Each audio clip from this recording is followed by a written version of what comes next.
Hi, everyone. GameHounds podcast. We're here. Nick is here. I am here. We're starting the show. Nick's headset is dying for some reason, even though he supposedly had it on his charger all week. It just decided to not work. And now he's plugged it in, and now he can't hear me as he says, start the show, and then plugs in the headset. So now he can't hear me. So while he sorts that out, I am taking a COVID test. Yay, me. Um, I hear you. You're just so quiet. Okay, am I? say something again. All right. So I'm Okay. taking the COVID test. I have how many minutes left? I have 1 minute left. So I think that we're safe. Survey Oh, says okay. negative. Yeah. Good. I've been Stay that way. pretty periodically testing because uh, Chris had been COVID positive. We didn't test the girl child because we just assumed. Um, and I, Did she go to school then? no, she wasn't in school. Oh, okay, It was okay. still summer vacation at that point. Okay. No, yeah, no, it You was. might have COVID. I don't know. We're gonna assume you have COVID, so just go to school as Let's normal face and it, the way COVID is going around here in the Bay Area, I would venture to guess a good percentage of kids at that school are COVID positive because COVID is very much running rampant in the Bay Area. Now, Hmm. is it the COVID that we remember? No, it's just a cold at this point. But It really has I become was a new flu, a new cold. it is just a new flu. Actually, Ezio what it says, isn't even a flu. It's just a slightly more than mild cold. Ezio Helsing in chat says, I is here to get in shovel range. What? What are you getting in shovel range for? Um, Shovel Knight? the Shovel, are you gonna bury us? oh, I will bury you. I've been testing regularly and have come up negative consistently. And I took the test today because my nose was running and I sneezed a couple times, and I'm like, Oh, he just says gonna looking check. Discord. Oh, I I had a good week. How were you, Nick? How's things? Things are really good. My I'm doing quite well, all things considered. We have a lot of uh plans coming up. A lot of travel plans coming up, so we'll definitely be off and on mhm. for the next couple months. But yeah, there's a lot of games coming out. There's travel. Uh, it's like, oh, good things are coming. Yeah, In my gonna be personal life, at least, the rest of the good. world, who the fuck knows? But like, Oh, there's not good things there. We'll yeah, talk about that in news. yeah, I'm the little guy in the comic book who's like, this is fine. As the world burns around him, I'm like, Is this fine? I'm cool. You know what? Hey, you people watching Like it right hot. now. You people watching right now, hit the like and subscribe button or the No, notification bell or whatever, all the things, all the I stuff think that's it's down there. down that way on your Could you side. please do that for us? We'd appreciate it. So my thing this week was right after I got off the show with you. I'm sitting here right where I am right now, and I'm watching TV, which is just on the other side there, and my dog Buddy is hanging out. Here, I'll show you. In his spot. That's Buddy's spot. He just hangs out there. No, that's And nice. yeah, and he gets up and he just sits up and starts doing this. And I'm like, "Buddy, are you okay?" So I go over and I look at his eyes, and his eyes are doing this. And I thought, "Oh God, he's having a seizure." Oh, So I give him a hug. I'm like, "Hey, bud, are you okay?" I hold on to him for about 2 or 3 minutes, maybe 5 minutes. And finally, I'm like, "Okay, you seem to be better." I let him sit down. He goes back to his spot, lays down, and I check him in 20 minutes later, and he's fine. And I'm like, "Oh God, my okay. dog had a seizure." I guess to Monday morning, I will be taking him in. So I stayed the night here because of the whole COVID situation and over at the other house. So I woke up in the morning and there's Buddy. And I'm like, all right, dogs, let's go out, go potty. And he looks at me and he's like, again, like he can't walk. He's falling. And so I hold him and I hold him and I hold him. And 20 minutes later, it's still happening. So I call the emergency vet and they're like, bring him in now. An hour and a half later, around 50 minutes later, I'm sitting in the waiting room and he's still having it. Hmm. So it was the good news, not a seizure and not a stroke. It Okay. was something called geriatric vestibular syndrome. All of a sudden, he had vertigo. He was dizzy. Huh. Like he'd been spun around on a chair for I don't know if you ever spun a like a cat around on a Oh, chair and they do this. I haven't done that, but I've spun around on a chair myself. Yeah, that's what he was like. But it wouldn't stop. And Hmm. it didn't stop for 5 days. Today he is much better. Still when he puts his head down and to sniff to go potty like at a tree and he lifts his head, he'll sometimes fall over after that. But Hmm. it is just a thing that happens with some dogs when they get old. And it happens once and that's it. But yeah, so I spent all Monday, all day long in the emergency room with Buddy and have been dealing with a dog that can, for the first couple of days, that could barely walk. And poor thing, he kept on trying to get him up to a tree and pee and would just fall over and then it'd be like, Oh what was I no. doing? What was I doing? It's like, come on, buddy, you have to pee. You have to pee. And he'd be like, okay, I'm gonna try again. It's like, and he'd just fall right over. And it's like, buddy, just puppy squat. Just puppy squat. But no, he's a three-legged pisser. He needs to be on three legs. But he managed it and he's on anti-dizzy meds for the next couple of days, still left.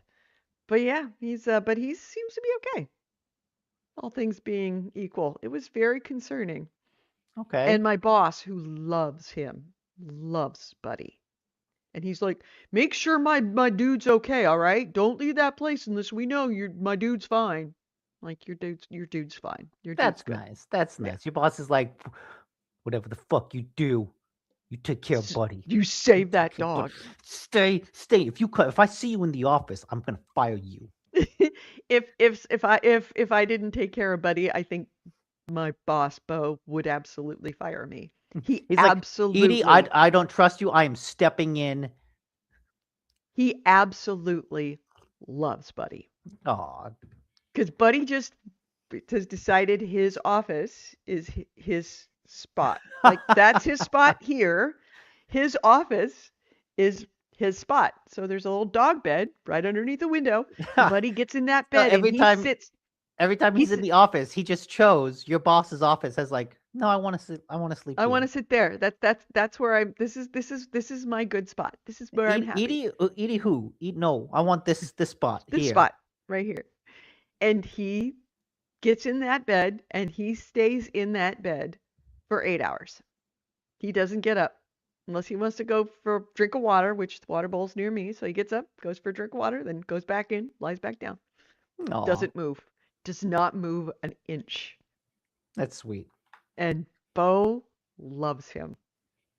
I So would too. I knew that I could get out of the all hands company meeting because I was saying I need to take Buddy to the emergency room and they're like, go. This is a mandatory meeting for everybody but you right now. Yeah, mandatory.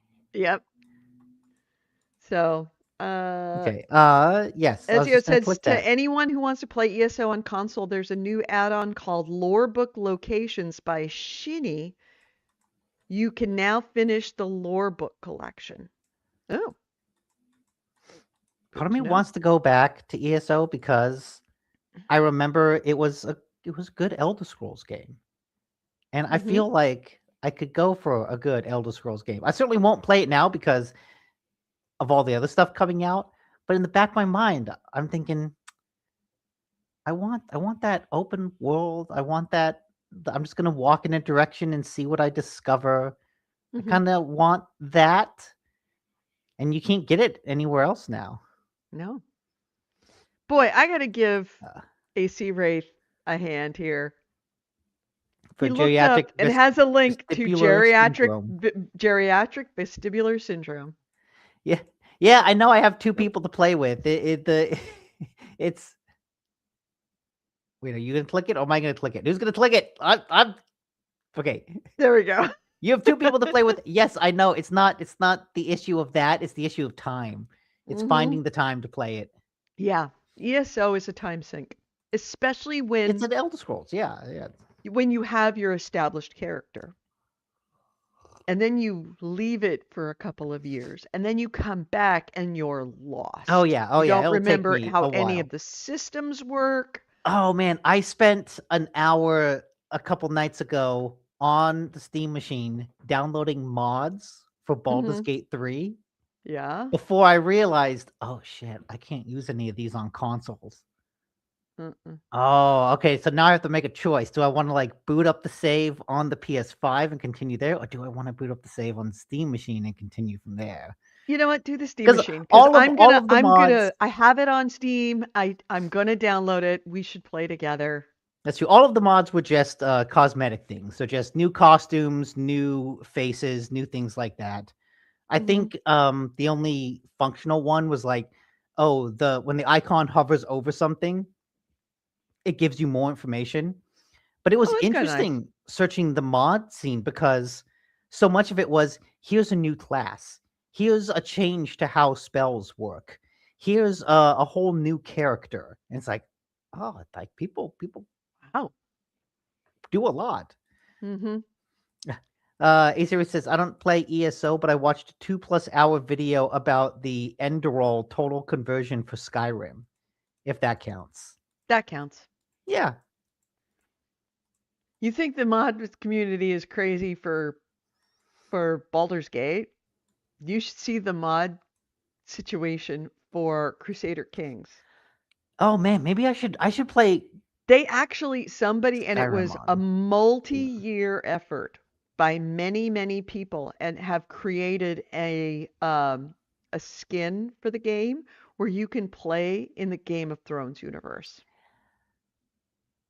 I saw that, Hmm. and I I bought played it. Crusader Kings 2 with a total conversion Game of Thrones mod way back in the day. Hmm. And that was when I realized I don't know how to fucking play this game.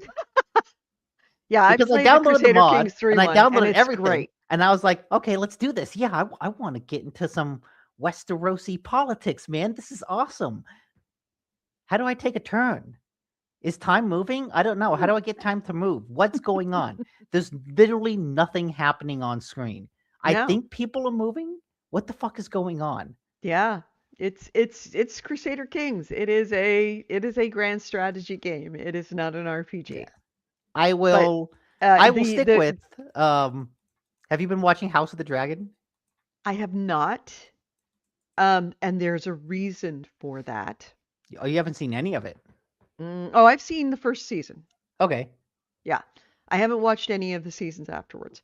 But there's a reason why I haven't started House of the Dragon. I don't think Chris watched the first season, so I'll have to watch the first season over with him. But I did not know that until last night. Chris has never seen any Ted Lasso. Oh. So I'm making him watch Ted Lasso. And he's like, does it get any better? I'm like, yes, stop it. You're It was watching. it You're was good in the watching. beginning. Well, the first couple of episodes, he's watched 2 episodes and he's like, I'm like, it's window dressing, Chris. You're going to watch as many episodes of Ted Lasso as you made me watch of Ozark. And I hated Ozark. And Oh, I Ozark was watched good. I I liked didn't like Ozark. it. Didn't like it. Mm. So, AC Race says even I watch House of the Dragon. Come on. Oh, Not come a on. You haven't recap. seen Ted Lasso? Oh, such a good show. Ted Lasso has the unfortunate existence of being stuck on Apple, Yeah. which is a location for a lot of good shows. I like a lot of things on Oh, Apple. yeah. We were just watching another show, yeah, For All Mankind last season. Silo. Oh, there's a new season of Silo that's almost done that I Mm-hmm. need to Mm-hmm. start on Apple. Apple is like the place to go for really good, especially sci-fi Really, TV. really good TV. And nobody gives a shit because Apple is the smallest streamer of all the streamers by far. Even Peacock has more than Apple. Right. Like Apple is just you've got money to burn and they're burning it, and it's like the PSVR 2. It Yeah. Apple Yeah. TV is a financially irresponsible thing for Apple to do, and I love it because they are giving me lots of good content, and I will embrace it while I can, but I am under no illusions that that whole service is like, Severance was oh, on Apple TV, right? yep. Yep. Severance. Fantastic show. Apple TV originals, I think by and large, I mean, overall, Apple TV originals, they're better.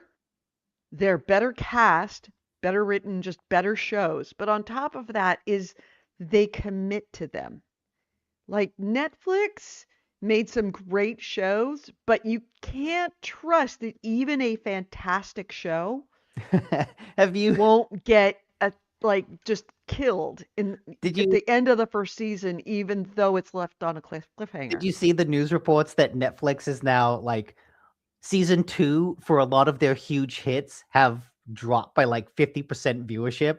Like they are even their big hit shows are unable to retain viewership, and people like, "Why is this?" And all the comments are like, "Are you fucking serious?" Like you have to ask why. Because we can't trust that you're going to give us a season 3 if we commit to season 2. Mhm. We can't trust you because It's you have canceled some of your eager best shows. cancellations. It's too long in between seasons. God knows. Like I was just talking about House of the Dragon. It's a really great show. By the time the next season comes out, I'm not going to remember a goddamn thing about it. Well, I have to And rewatch. That's why I have to rewatch the first season because I don't you have remember to anything rewatch season happened in 1. 2. You have to rewatch season 1 and 2, and you'll have Yep. to watch 3. So you know what? You know what? Save yourself the time. I believe season 4 is going to be the last season. Wait until 2028, then start watching House of the Dragon. Right. Right. So, yeah, bottom line, Apple TV, Yeah. I hate that it is behind a paywall. I mean, it's all behind a paywall, It's really. not just the paywall. It's just that like nobody subscribes to Apple TV for some reason. Nobody's Like everyone's it's just like the redheaded stepchild of streaming services. drop your if you're going to pick a streaming service and you have limited cash, might I recommend drop Netflix, get Apple TV because it really is that good. It depends on what you Such want. It good depends on what you want. shows. But Apple's a, also, Apple's a good place for sci-fi.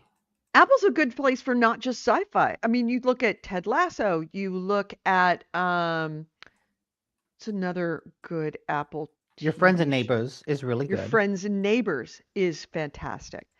Yeah. If it's an Apple original, generally speaking, it's really good. You don't have to worry about it. And as I said, if you get yourself into an Apple TV show and it's halfway good, if it's got halfway decent viewership, they're going to renew it for a new season.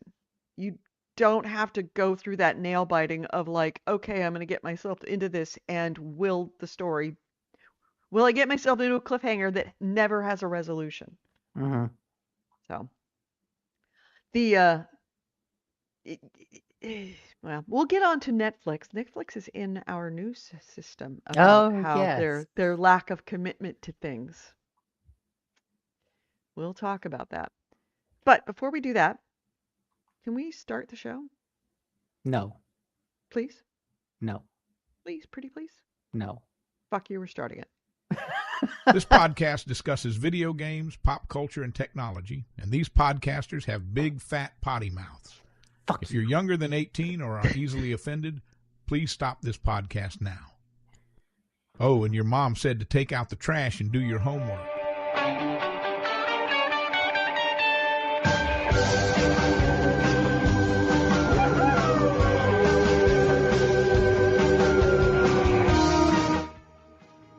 Hello and welcome to GameHounds. GameHounds episode 829. We are recording this on August 16th, 2026. I'm Edie Sellers. With me is Nick DiNicola. Is that our new way of starting the show from now on?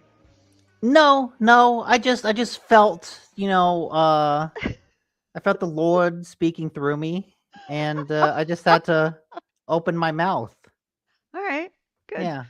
The Lord has a potty mouth too, apparently. Oh, like you wouldn't believe. So, sorry for the swallow of soda. All right.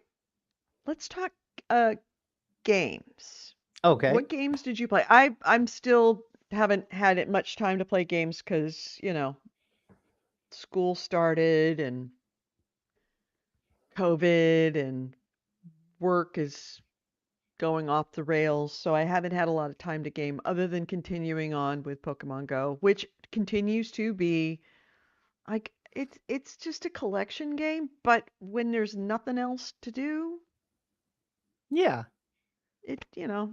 catch a couple of Pokemon and move on. This is a good collection game. Is there like any sort of co-op that you can do with the family? Yeah, you can in Like, is there? theory do a raid with Yeah. people, and there are raids around, and you can have a raid with the people in your family and raid together. You can also raid remotely, and together if you can coordinate with somebody right next to you and, send each other gifts and things like that and trade Pokemon with each other. But it's really just about collection and some fighting that really it's ultimately another aspect of collection. Mm. So you can't So be it's, like Chris, I challenge you, yeah, and like take him down. You can't do the classic Pokemon thing where it's like yeah. I want to fight you, and then you have a You, competition. they have these things called Friend code? runts, something. Runts? Oh yeah, I gotta give you friend code. I'll put that in the Discord today. Um, I'll put it actually during the show. I'll add it to the Discord. In case you're interested, here's the Discord information for people that are watching on the show, if I can get to the banner. Um, but I'll add it to the Discord channel Yeah. and right now. But you it's you can they I think it's called runts or something like that. They're essentially people that just air quote people that will show up on your map It and you says can fight them. put it in the Pimp Yourself channel. I will put it in the Pimp Yourself channel. Um, you can fight them. They'll just randomly show up on your map and you'll fight them and steal a Pokemon from them. And generally speaking, they're shitty Pokemon. But um, yeah, I mean, there's very little fighting other than the occasional raid if you feel like spending a bunch of money on remote raid passes. And but you really don't do a lot of interacting, more it's just walking. Although, fun fact, um, even though I don't do a lot of walking, I should do more, but I haven't. The nice thing is that if I put Pokemon Go on my phone while I am in traffic and going to work in the morning, I travel slow enough that it thinks I'm walking. So I've hatched a lot of eggs on my commute because that's how you hatch eggs is by how many distances you walked. So I've got a lot of miles on Pokemon. Like steps Okay. wise, not so much, but but with on the actual Pokemon app, it thinks I walk like crazy. That sounds like a terrible commute. It, it's not bad. It's just when I get off the freeway and going down the Embarcadero, and you just You go and then you stop at a stoplight sign, and then you go or stoplight, and then you go and you stop at a stoplight, You and you go and you go and stop. stop at a stoplight. It's just, So oh God, that's not so bad. It's that just sounds one little section just around the waterfront by AT&T that just Park sounds and frustrating. underneath the bridge. It's fine. It's not frustrating at all. Good. It's the commute is not bad. It really isn't. It's the parking that's the problem. And I Mm. also get credit for circling the block looking for parking. So See, what game really, did you it's play? all just to play Pokemon. It is just to play Pokemon. I guess, yeah, okay. So I played on the emulator. I picked up the emulator device because after I beat Crimson Desert, I was like, I could do anything. I can play anything. What I want to play. Anything. And I realized that I hadn't played the emulator in a really long time. Mm-hmm. The Odin handheld had really become replaced by the Rogue Ally. Mm-hmm. But they're two different machines with two different purposes. And like one plays old games, one plays new games. So I want to go back and play some old PS2 games. And the one that I had been wanting to play for a while is called a PS2 game called Front Mission 5 Scars of War. Mm-hmm. And this, so I had played Front Mission 4 years ago when it came out on my PS2, and I really loved it. And I've always remembered how much I loved it. So I was excited to play Front Mission 5, only to realize that the reason I never got to play it and the reason I never saw it is because it was only released in Japan. So I was worried, oh shit, does that mean I'm going to start up this emulator and it's going to all be in Japanese? I'm not going to be able to play it? Turns out there is a fan translation, and the version of the emulator that I got happened to have a full fan translation. So all of the text is in English, all of the commands are in English, all of the subtitles are in English. The voice acting is still in Japanese, but everything else is in English and fully playable. And I've just been playing the hell out of the game. Um, and it reminds me that what Front Mission 4 did really well, and that Front Mission 5 does, is it makes the turn-based tactics feel really cinematic. It does the thing that XCOM gets a lot of credit for. But Front Mission 5 was doing it first, where when you activate an attack, the camera kind of it's usually in the top down, looking down at all of the people, almost like you're playing a board game. Mm-hmm. But when you activate an attack, when you do an ability, the camera zooms in down to the level of the characters and has a cinematic presentation of a character attacking, whether it's just them like shooting a gun, whether it's them shooting a rocket. It's just like a cinematic presentation of the attack. And that's just cool. It adds like a level of dynamic action to what you're watching. And yeah, when I was a kid watching Front Mission 4 do it and thinking, oh my God, it feels like I'm playing a mech movie, but I'm just, playing one turn at a time. It's really cool. But what actually makes this game a good tactics game is something that I guess was actually only introduced in 4, and it's the link system. The way this system works is that some abilities that you have, maybe an arm, can link with your teammates so that if they attack or get attacked, you can then take a turn as well. So if my striker, who's got like a giant metal bat and is a melee focused mech, I can link their right arm with my assault gunner's left arm.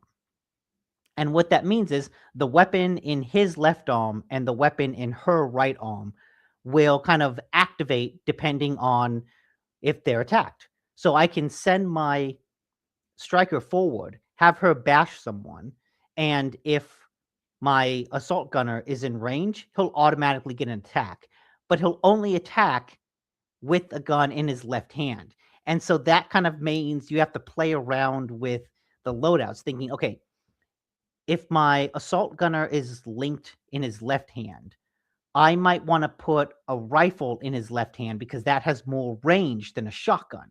So that means he'll be able to take more turns because with the slightly expanded range, he'll be able to cover more distance. Or do I want to link it with my sniper, who always has everything in his left hand? And that whole link system really changes the way that you approach a fight because it's less about what can this one individual mech do to this other individual mech, and it becomes about positioning and, well, tactics. I'm going to send my whole attack squad forward. I'm going to surround an enemy mech and I'm going to attack with one person. And their one attack triggers 3 other attacks because everyone is linked. Then my next guy is going to get to go. That's going to trigger 3 more attacks. And my next guy's going to go. That's going to trigger 3 more attacks. And so through that, you can just really obliterate some enemies because every turn you're getting like an extra turn or 3 extra turns. But the enemy can also do the same thing to you. And so it's a lot about playing with positioning, preventing yourself from being surrounded. One of the harder levels that I encountered recently had the enemy, one of them had a bazooka, one of them had a sniper rifle, and they were both linked. And so every time one guy acted, the other guy got to act. And there were 4 of them all together. And they were dead set on killing my medic, who was behind all of my assault people. So my assault people were in front doing damage, but these fucking snipers kept going for my medic in the back line and they kept being able to hit him because they had the range. And so I kept having to reload a save. One of the benefits of using an emulator is that you can save anytime, just save. Mm-hmm. So I could save at the beginning of a turn, try things out, realize this doesn't work, then go back to reload the save, try something again.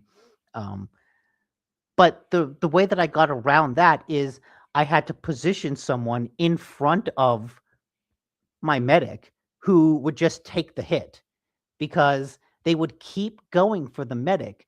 But because of the way positioning works in the game, you can aim for someone behind someone else, and there's a chance you might hit them, but you could also just hit the person in front of them. So if you're going to do a reaction, someone attacks you, you automatically counterattack. But you have to pay attention to who's attacking you and where they're attacking you from, because if someone gets behind my buddy and then attacks me, if I counterattack, I'm just going to shoot my buddy because he's in between me and the other guy. So Mm-hmm. you kind of have to keep that positioning in mind. But you can also use that to your advantage by turning healthy mechs into literal human shields for the weak mechs. And that's what I ended up doing to protect my medic, is just put someone in front of him. She absorbs the damage long enough for him to survive one turn so that he can then heal himself and just fucking stay alive. But that whole link system adds an element of tactics that makes this game really unique because, like I said, it's not just about one mech doing damage. It's about how do I set up my characters so that one guy triggers another attack, triggers another attack, triggers another attack, and how can I turn one action into 5 actions over and over and over again? Mm-hmm. Let's see. AC Ray says, funny how there's no bots. Oh, when I couldn't post on Blue Sky. That save system sounds like a good tool for Ring of Red. There's a permadeath mech game with foot soldiers backing them up. I've heard of that. It's For as opposed to the PS2, Red Ring of Death. I think I still have, but never got that far. You know what? I think I might have that on the emulator too. I'm gonna have to look this up. Yeah. Okay, Ring of Red. I'm gonna remember that. And Killa 6013 says you can use controller too. You can use. Are you using a? Well, you're obviously doing this on an emulator, but I'm. Yeah, Yeah. I mean, the game came out on PS5, so it's Right. definitely meant for a controller. And I don't think it ever came out on PC because in the PS2 era, games like this just weren't coming out on PC. Right. Actually, I wonder, are there? No, I think I've looked. I think the only front mission game on Steam is like the third person action game that they tried to make during the 360 era. Except Mm-hmm. they have remade Front Missions 1, 2, and 3. And I believe those remakes are all on Steam. Mm-hmm. And those are all really good too. But honestly, I'm waiting for the remake of 4 because like I said, that's where the link system comes in, and that was the best. Yeah. Again, one day I want to be loved by a man the way you are loved by that cat. Oh yeah. He's the best. He loves his dad. All right. So enjoying that. Anything else? Any other games you want to review or talk about? I guess I can talk about. I forget why 'Cause exactly. you're not around next week, so That's true. I don't know why, but me and Rachel got a promo thing for 3 free months of Apple Arcade. I oh, don't know if nice. that's because she got an iPhone recently, but by recently I mean like 3-4 months ago. But whatever. It was 3 free months of Apple Arcade, so I signed up for that because I wanted to see how it was going again. And I've been just testing out some Apple Arcade games, and man, it feels like not much has changed on Apple Arcade in the 6 years since I last picked it up. It's kind of got a lot of the same games, Yep. and there's just nothing really new on it. New. Yeah, this is my problem with Apple Eh, Arcade. Sorry, buddy. This is my problem with Apple Arcade is that I purchased it because I'm like, okay, I'm, now way more mobile than I used to be. I'm going to pick up Apple Arcade and have some mobile games to talk about. And I got like 3 of them. And then I'm waiting for somebody to suggest to me another good game or Apple to suggest to me mhm. another good game. And it's just not. It's like farming sims and slot machines and it's Apple Arcade is junked up. Well, And it's it's junked not up junked by up for me. I should say it's junked up for a gamer like me.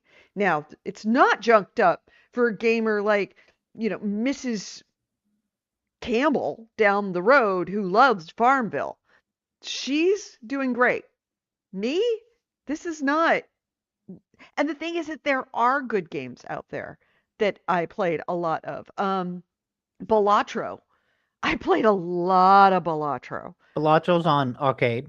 Right. Yeah. But I never found another game that felt like a quote unquote grown up game as opposed to way too grown up game, uh, other than Balatro. And I was glad I bought it, glad I played it.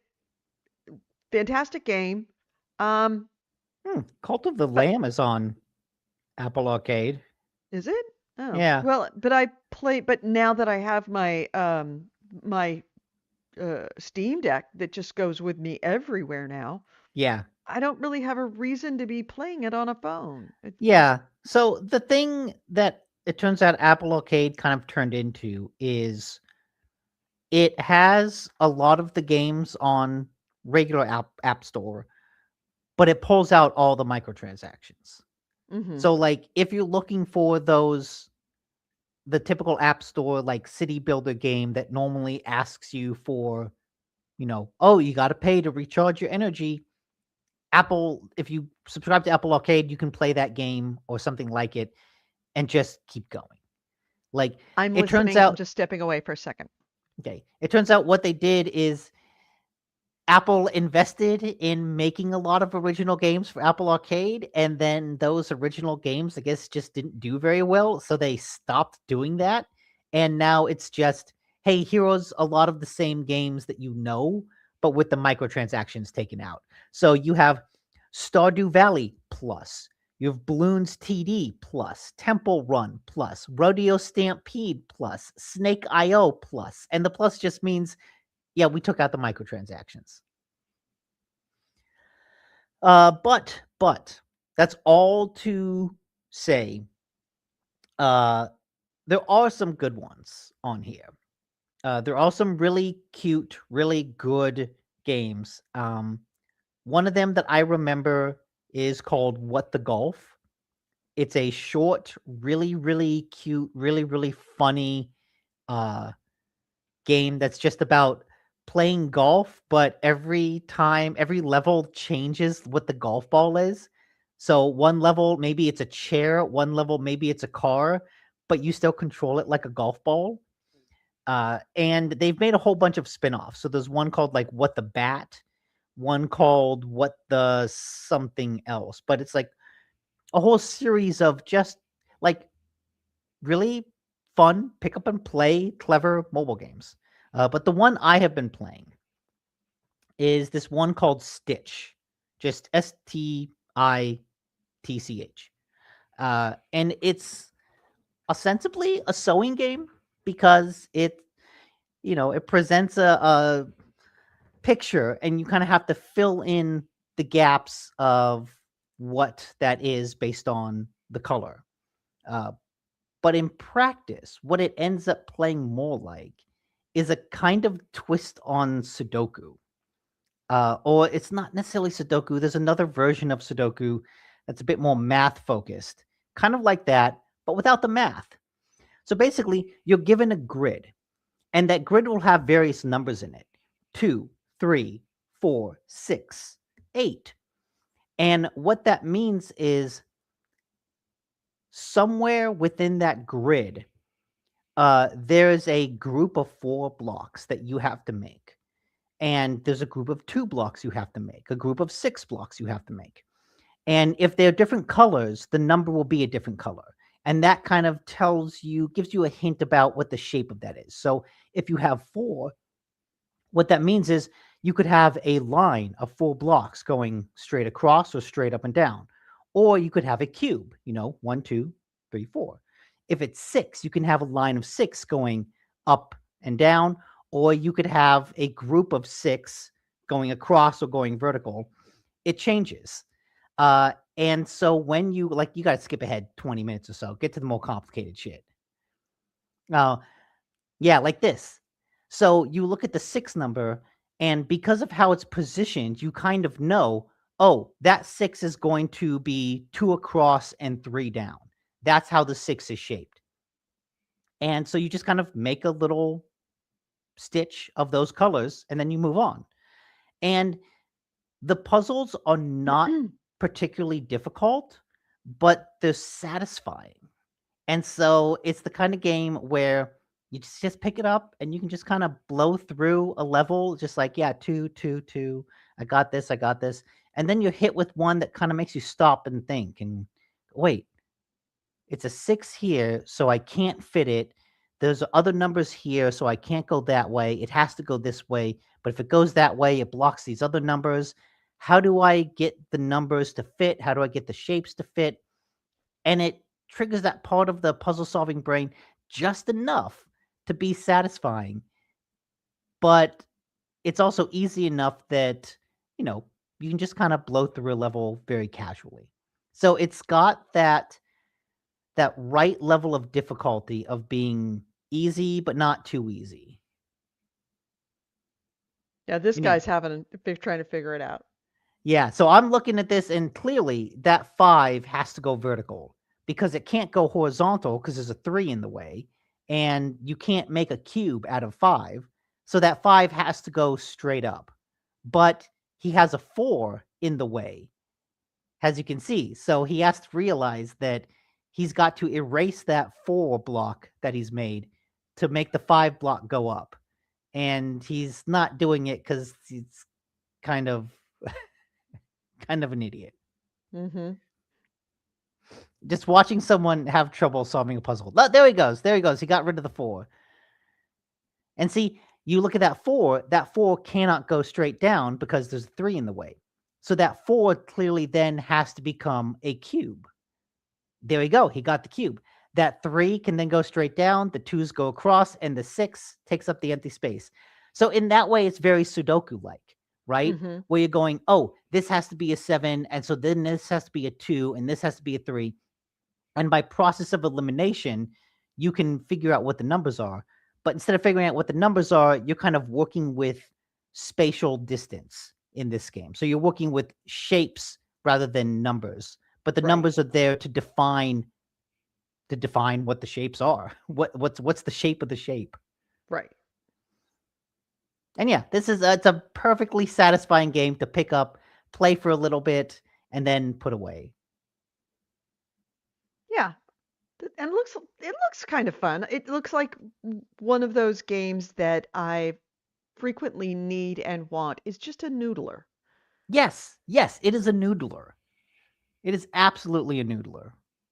That has to go vertical, that has to go vertical, horizontal, and that has to go vertical. Right. Yep. Yep. Okay, yeah. I'm seeing it now. And now that I think about it, I am curious, is the game available outside? Yeah, because I really don't want to pay for Apple Arcade just to play Stitch. Yeah.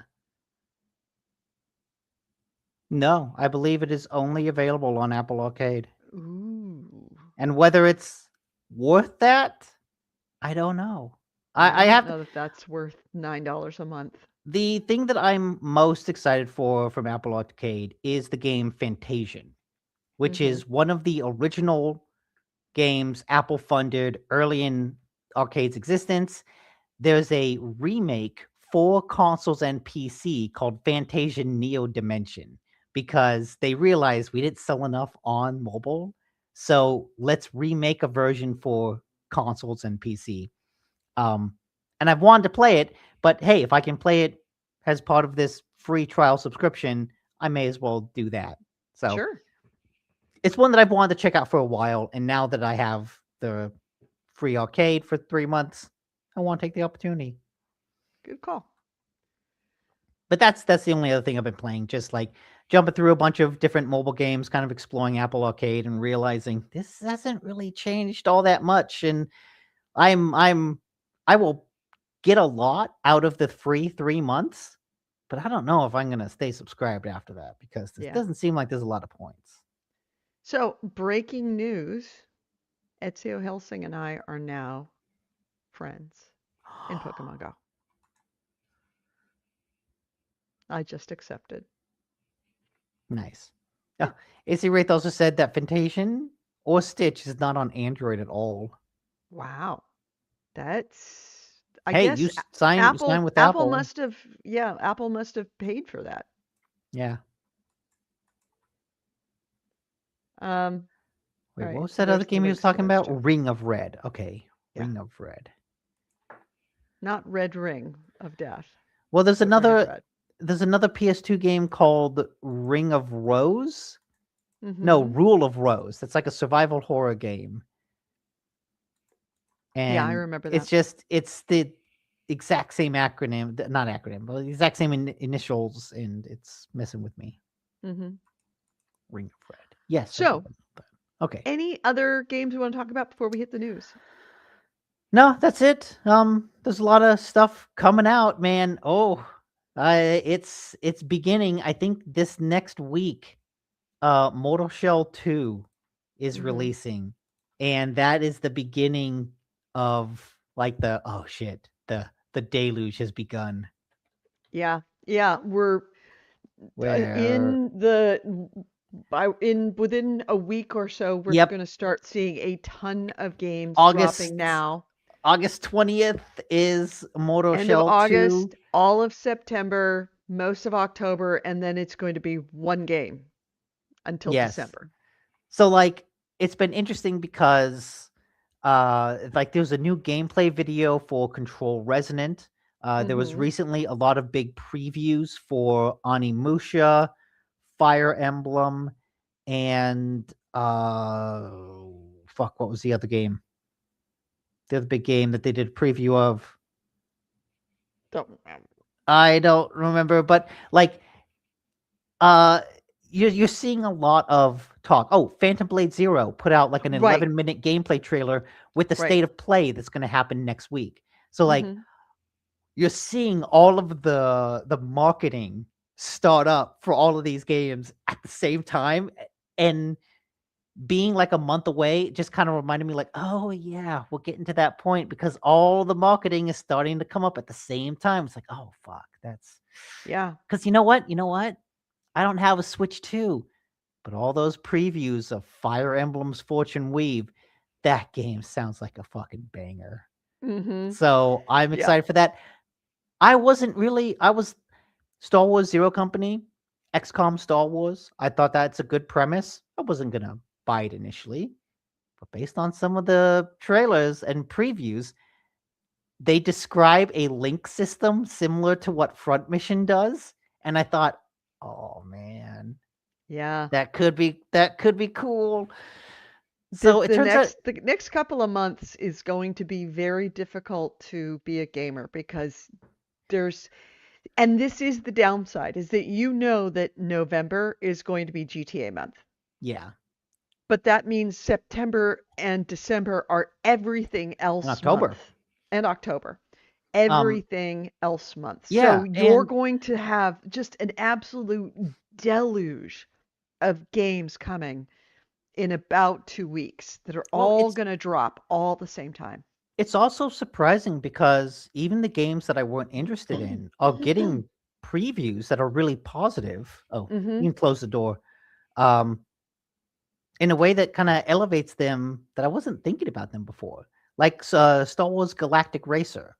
Right, the Galactic Racer that I've been very much looking I forward to. I hadn't been interested in that, but there was a preview that describes its story mode, which is really a roguelike mode, where you're given a vehicle, and as you do races, you can upgrade that vehicle. But if you total your vehicle, that's it. That's the end of your run, and you have to start all over again. But you can sell your vehicle for parts and use that to have a better starting vehicle. So the farther you get in each run means that you can start with a better vehicle because you can sell your totaled vehicle for more money. And as someone who doesn't like roguelikes generally, I kind of think that sounds like a fun premise for like a racing thing because it means that you're not just playing through a story mode, you know, in the same way that if you get really weird about it, every sports season is kind of a roguelike mode for a sports game, you know? Like Hmm. the brackets are all just a roguelike. A roguelike is kind of Yeah, simulating it's a elimination. yeah, it's elimination. And so to have a roguelike mode in a sports game actually feels like a really natural thing. Yeah, it just feels like a really natural combination of premise and content. And And it so it's to it's have a it's game execute on that really well, it's like, why has no one done this before? right, right, agreed. And it treats this racing as sports, the Yeah. way that sports has always treated sports. And it is kind of weird that we haven't seen that before. Hang on.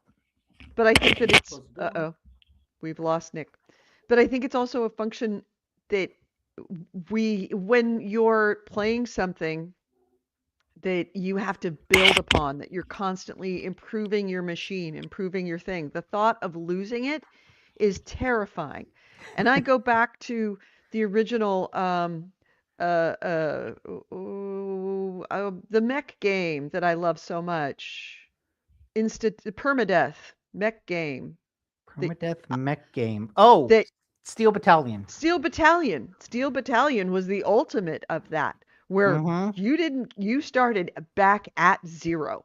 If you lost your mech, you started at zero. And any upgrades that you had, you really don't have anymore. And that's it. It's if you die, especially if your driver dies in in the cockpit, it's over. Well, then it You have to deletes your start fucking all over. save. It deletes your save. That's it. It's over. So, kind of harkening back to those everything is in hard mode, the way that games used to be. Yeah, yeah. AC Ray says we've had career modes. Granted, I haven't played enough to know how procedural they are. Hmm. That's the thing. I don't think the career modes in a lot of sports, at least the sports games I've played, which have always been the more arcadey sports modes. So like Hmm. NFL Blitz, NBA Street, those type of games. They weren't so much procedural as they were like, oh, you're gonna go up against this bot team, and then you're gonna go up against this bot team and this bot team. So there wasn't really a story to it. It was just like a series of progressively more difficult AI. Um, and yeah, so to kind of, I don't know, put a roguelike wrapper around that, that just seems clever. Is roguelike their fancy new term for career mode? Like, yes, but also Yeah. a roguelike career mode is significantly different than a regular career mode. Hmm. And Right. so, yeah, like the issue that I'm kind of finding myself into, which is a nice issue, all things considered, is that, oh, even these games that I wasn't initially interested in are getting a lot of good buzz that kind of makes me interested in them. There's too many good games. Too You many good know, it's a games. nice problem, but also I feel bad because some of these smaller games are just going to get absolutely looked over. Right. And that's yours and my job to find the really good games that are getting looked over because everybody's going to be playing the big name games. There's going to get a lot of buzz, but it's just going to be the amount of noise coming from all of it is so overwhelming. So we'll be looking for it. We'll be Yeah. telling you about it right here. So if you're watching right now, hit the notification bell because we will be talking about the games that kind of slid under the radar. And by radar, I mean the bullhorns of the bigger games that are coming out now. I will try to play as much as possible. Yeah. All right. So can we hit the news now? Yeah. All right. Let's hit the news. This is the GameHounds news, the news, views, and commentary of the week in gaming with, oh, I almost forgot my own words. News, views, and commentary of the week in gaming with Gamerady and Nick DiNicola. And our first item is. Okay, so maybe it's just me, but I feel like earlier in the week there was a story about Asha Sharma visiting Bethesda, but I feel like the actual news story that dominated most of this week is the fucking CEO of Saber Interactive just Mm-hmm. going on a saga for the past couple days, bec trying to defend himself and then admitting to AI use. Okay, there was a long saga. So it all began when Saber Interactive revealed their new game called Rideshare Stimulator, which is kind of a take on Crazy Taxi, but with a bit more writing the from the people that you're driving. So instead of just being this arcade game where you need to get from point A to point B as fast as possible, you now have to get from point A to point B as fast as possible while listening to your riders just, you know, say funny, weird shit in the same way that GTA people in your taxi will say weird shit. Um, but Stella Sacco, Sacco, Sacco, Mm-hmm. Stella Sacco claimed that she was writing on the game before Saber replaced her with ChatGPT. She specifically said on Blue Sky, I was a lead writer on this one, and Saber replaced me with ChatGPT midway through development. And this isn't the first time that she'd mentioned that, because back in December of last year, she said she would have been replaced by ChatGPT on an unnamed game. She also said that the decision to stuff rideshare with generative AI came from Saber, the publisher, not the game's developer, Unigen. Uh, a Saber Interactive PR rep denied the claim that said neither Saber nor Unigen have replaced any writers with AI for rideshare or any other game. The denial, though, from the PR rep says the game will also feature an experimental ride-free mode that by necessity incorporates AI as the number of passengers in the game is infinite. So No one was replaced by AI, but we did use some AI. Mm-hmm. Hmm. Uh, so from there, Sako said that Saber PR responded to my post by saying that the story was written by people and no writers were replaced, but also that the game uses AI generated text and voices. Come on, man. From there, the CEO of Saber Interactive, Matt Karch, Karch, Matt Mm-hmm. Karch, Mm-hmm. Kark, uh, just went on a fucking rant. Has we have seen like very AI pilled CEOs often do. Um, we're talking to This Week in Video Games. He said, do, do, do, do, uh, Saka responded, oh, come on. Oh, Stella who? I had to ask Claude because I had never spoken to her or seen her. We have already said we're using AI for certain parts of the game, and we'll get an update on the Steam page once we finalize the feature set. Oh yeah, quick rewind.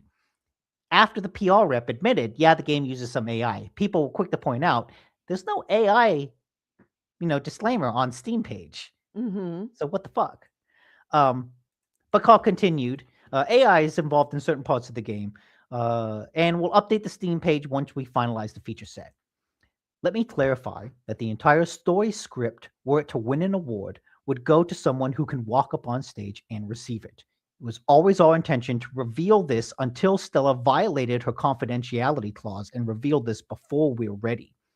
We look to use our AI in this particular game, which will be a lower price title, has a plus for consumers. As far as Stella is concerned, she Oh, was how replaced by nice of someone us, them. she was replaced by someone far more talented and terminated for a variety of reasons a few months later. From what I can gather, she enjoys controversy even more than I do.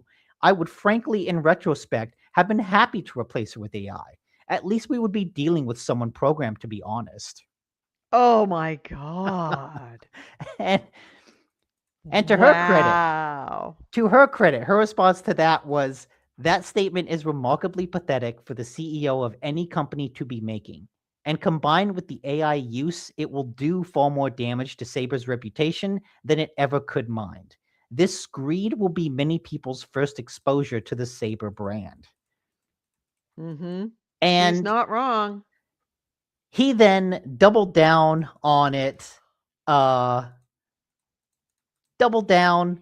There was a back and forth. A lot of people going like, "What the fuck is this guy doing?" Up until let's see, August 15th was Saturday. Yesterday. So on Friday, apparently, he emailed Stella because Stella then said on Blue Sky, last night, to my great surprise, I received a long email from Saber Interactive CEO Matt Karch. He apologized unreservedly for the awful way he spoke about me in the press. The email's full text will stay between us. I've been from the beginning that I was telling the truth. I think we can all agree now that that's been borne out. He expressed his desire to make it right with me. I don't know what that looks like for now, but I'll take some time to sit with it. Uh, but basically, it seems like someone at PR went to the CEO and said, what the fuck are you doing? Shut up.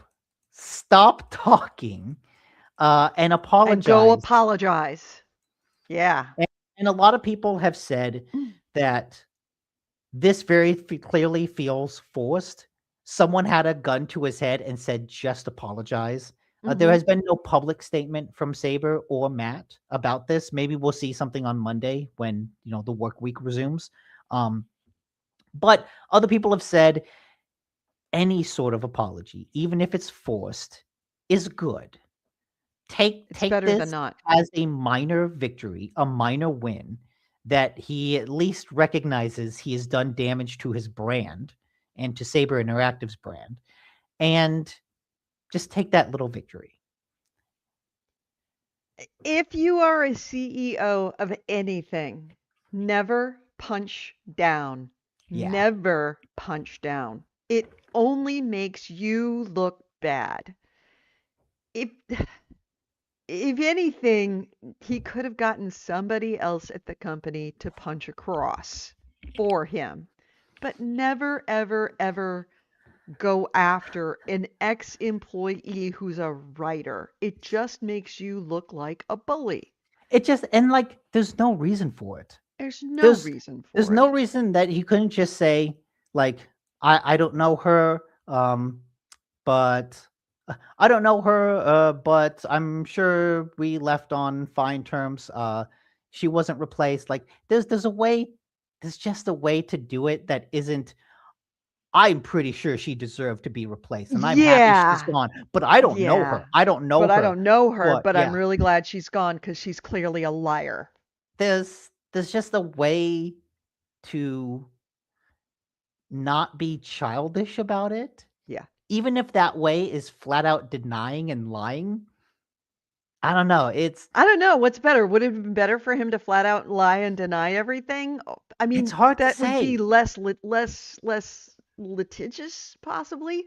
I mean, when he's suggesting that she's lying, that she is not talented, not qualified, and is lying, those are arguably pretty slanderous I things don't to know if say. it's, is it better for CEOs to open their mouths and reveal to the world that they're really not that clever or smart, even if they're in a position of power? Or is it better for them to just stop talking and keep the illusion going? Right. I Stop don't know which. talking and Do stick we to the talking points. Stick do? to the talking It's the points. fucking Matrix. It's Mhm. Cypher in the Matrix. Do I Yeah. want to eat the steak and know this steak tastes good? I know it's a lie, but it's at least a good lie. Do I Mhm. do I want to be Cypher in the Matrix, or do I want to know that yes, I'm surrounded by authority figures who are just deeply fucking embarrassing? Yeah. Yeah. Yeah, And and they have since updated the Steam page with an AI disclaimer for rideshare mhm. stimulator. And the argument is, if Stella hadn't said anything, would they have updated the Steam page? Arguably, they Probably probably not. wouldn't. And yeah, And so when she was, that's what it ends up looking like, is that ultimately, by him going on that rant, well, by her disclosing it, but by him going on that rant the way that he did, all it looks like is him being slimy. yes, Whereas if he had just said something along the lines of, Stella was a talented writer. We would love to have had her to keep her on. Unfortunately, we couldn't. We certainly are hoping that Stella lands on her feet, and we're doing all that we can to help everybody who's lost jobs with us to find new employment. And more to her credit, she pointed out something that was an oversight on our part in that we had not updated the Steam page, which we are doing now. Thank you, Stella. so I think the reason he didn't do that is because, as AC Wraith says here, her direct boss was on her side when she was fired, but a higher executive claimed gamers like new tech. That Mm-hmm. some of the details that have come out is that Matt Koch really pushed to replace the writers because gamers like new technology. Right. So this is very much His someone baby. criticizing his decision Yeah. and the internet agreeing with her on that criticism of his decision. So the reason he's taking it personally is because this was his personal decision. This was his baby. And when it turns out that, oh, this person who thinks they're creative but is then being faced with the realization that they're not creative and that their creative decisions suck, they respond angrily. Mm-hmm. And now, talk about snatching a loss from the jaws of victory. If Saber had just kept their mouths shut, done the right thing, if Matt Karsh had acted like a real CEO instead of a tech bro who's running a company and checked in with his PR people that he'd actually probably should have before he opened his big fat yapper. Is it so bad that in a mode in the game that is infinite, that they would have some generative AI use to have an unlimited and infinite number of different passengers. I mean, like, just in theory, yes, because I'm sure that the AI generated text is just going to be less good Right. than anything else. Um, it's just a question of quality over quantity, Mm-hmm. and clearly they're going with quantity of AI over the quality of a script because you can very easily write a script that is just procedural, right? Mm-hmm. You write dialogue for 50 passengers and you just kind of let the game mix and match. Maybe there's 50 passengers that are randomly created, or maybe you just create a bunch of dialogue that it can then procedurally insert. So like they'll say one thing one time and one thing another time, and you can use that to create some truly unhinged passengers. But Mm-hmm. that's complicated. That takes a little bit of extra effort in Work. designing. Or you can just say, AI, make up stuff. Mm-hmm. What I'm curious about Yeah. is that game comes out, has an infinite mode where AI, generative AI, is used to constantly create conversations. In theory, if I play that game for 100 hours on that mode specifically, Mm-hmm. who's paying for that? Mm. How long do I have to play this game? To And make them make money. how much generative text do I have to generate for Saber AI Interactive to cut me off and go, you are costing us too much money because you keep playing this infinite mode that is using the generative AI to create a voice and create text. Um, and you know, you've been playing this one mode and costing us millions of dollars in tokens. Stop Yeah. it. I guess you could use generative AI to play that game infinitely, Yeah. 24 hours a day, 7 days a week, for as long as it takes for them to shut the game down. So AC Wraith does bring up a good point that LLMs can be local. I don't think they're using local. They're like Stella said, they're just using ChatGPT. Mm-hmm. But I could use a local LLM to play the game and cost them money. Mm-hmm. Hmm, I like this idea. I like this idea. I'm Yeah, there's an interesting project to be had of creating games that use generative AI in this way, because this is obviously not the only game that's going to be doing this and is doing it right now, to see how much money we can make these companies lose. it's something that Stephen Totillo wrote about like several months ago when he was Mm-hmm. talking about this one admittedly clever concept for a game that used an LLM where Mm-hmm. you play as a vampire who goes to someone's house at night, knocks on the door. You have to convince them to let you in because Mm-hmm. you're a vampire, and all of you're talking to an LLM. And that indie developer's solution was, well, we're basically going to give you like X number of dollars worth of tokens. And we think that that will come out to about 8 hours worth of gameplay. And like by that time, people have probably gotten their fill. If it goes beyond that, like we're not really sure what, but we basically kind of given you 8 hours worth of gameplay and we'll see from there. And that Mm-hmm. seemed like that's an interesting approach. Uh, but Totillo like brought up that hey, in the era we live in of brigading and mass negative Steam reviews, what's to stop a group of people from buying the next Assassin's Creed game with LLM elements in it just for the sole purpose of abusing the LLM elements to cost Ubisoft money? You absolutely could imagine people doing that. There's a murder investigation game that does the same thing where there's a murder and you have to, in real language, using speech, ask witnesses questions and go from person to person asking them questions, and the person responding, I'm air quoting Mm-hmm. person responding, is an LLM, is AI. Mm-hmm. And they know certain things, and you kind of have to convince them however you can to get them to tell you the information you need in order to solve the crime.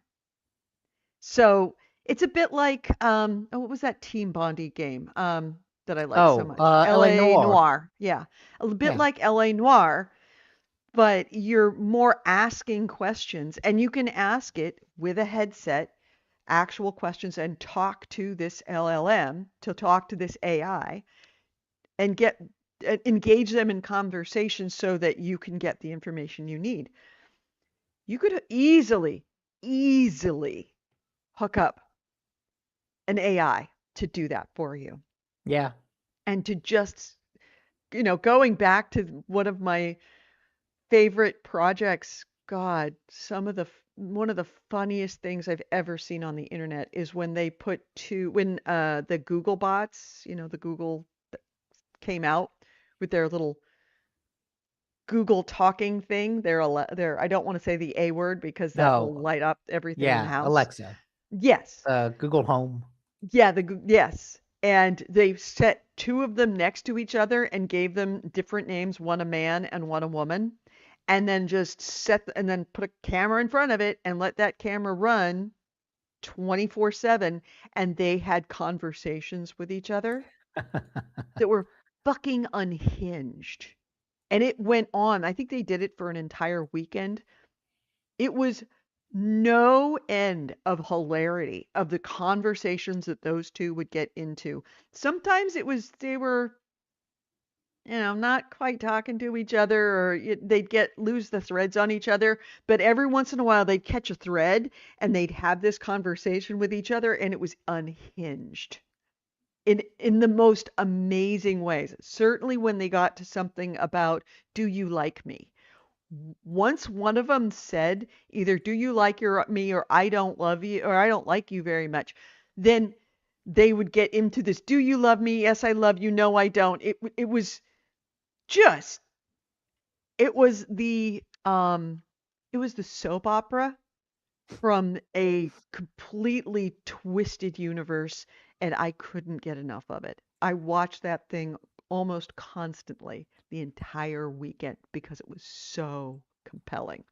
Yeah. There's Same thing. okay. I wanna. You could get the AI into that kind of loop where they're just talking to each other and never disengaging, Yeah. and just run them out of money. Oh yeah. Ezio says, press X to doubt. He also Yeah. said, what is an LLM? Because we've been saying Large that a language lot. model. Large language model, specifically, it's what ChatGPT is. It's what Claude is. When we talk about Gen AI is driven by a large language model. Large language model is the specific type of technology that is driving generative AI. So, like, because AI is a broad term, and generative AI really just means AI that creates shit. But a Gen AI LLM is an AI that creates shit driven by a large language model. And an LLM is basically the technology that's driving It's the whole AI boom at the it's moment. the database, so to speak, of what a generative AI is that it is just It's what's filling all the data and centers. lots of language. It is essentially everything written on the internet, plus every book that you can think of, and just piled into this database that the AI uses to draw its information from, not only in the information that it can give you, but also in how to use language, how to quote unquote be human. And then AC Wraith says, talking about rideshare stimulator, they're all multiplayer modes. So maybe they're doubling down on the server usage. Hmm. Maybe. Maybe. But yeah, That's all to say. And that sucks Rideshare because Simulator is Rideshare now known Simulator as is actually now known as that game. that game. And that's a shame because I didn't know about it previous to all of this happening. And when I heard about it, I'm like, I would totally play that. I would totally sit down at night You and, would until you see the trailer and yeah, you're like, is there are, the, are those voices AI too, or is that just bad yeah, acting? yeah. Like what? Because I saw a trailer for it and it's like, okay, in the hands of like good writers, this could be really funny, but I It don't reminds think me in a way of listening to Laszlo on GTA, the radio station on GTA, that they were so hilarious and unhinged that you would yes. just play that for hours, even though you were hearing the Yes. same thing over and over again, because it was so fucking funny. I think they want to be Grand Theft Auto, um, but they are not Grand Theft Auto. Hmm. Vice City Radio is the best radio ever. But now, I wonder if the radio in GTA is real radio or if it is an LLM, if it is AI. Because it would be such a shame because then you No, can never it hear that thing that was so damn funny the first time. it won't. It won't. I guarantee Yeah, you that I it I won't. hope not. Also, my prediction, there's not going to be any radio in Grand Theft Auto 6. It would be Instead, so sad. there's just going to be a bunch of podcasts. Podcasts. It's all going to be podcasts. That's fine. That's fine. There's I'm still going to okay be with that. there's still going to be stuff to listen to. I'm just saying I think that there's not going to be a radio. There's just And going to be podcasts. I think that it would be great if it was a curated podcast like syndication service where you could actually the only place that you could hear certain podcasts and they're real podcasts that they're having podcasters do every week is to actually play Grand Theft Auto and then you get a new podcast every 3 or 4 days from that podcaster. Mm. And it potentially becomes its own its Its own own Apple platform? Podcasts, its own Yeah, that's podcast platform. I don't know. I feel like that's trending too close to reality of like I don't know if I don't want to listen to a real podcast in the world of GTA. I want to listen to If it was crazy and unhinged the way that Vice City Radio was, I would that's absolutely listen to those. that's just real. That's just reality now. I You know listen to it's not. I'm gonna listen to NPR and go, wait, am I on the GTA podcast or am I on the actual podcast? Yeah, What is but going on? it would be parody. So it would be an NPR parody podcast. Today the President of the United States snuck out of Air Force One on a uh cart tray to Yeah, sneak yeah, onto a another catering plane and cart, fly a away. Yeah, catering, snuck and away on a catering cart. he and Pete Hegseth. It's Yeah, it's snuck away on a catering cart. It's like, wait, what the fuck? is that real or is that fake? Oh wait, it's real. Um, and I'm thinking like one of my favorite podcasts is Stuff You Should Know. But Stuff You Should Know, but it's all fake stuff. Just completely Huh. ludicrous, insane stuff like the what was it, Australian American War, Oh which yeah. was remember that from Grand Yep. Theft? Yeah, that was a whole thing about that. Mm-hmm. Or the veterinary podcast with Multiversal the radio. We make yeah. sense somewhere. I like that.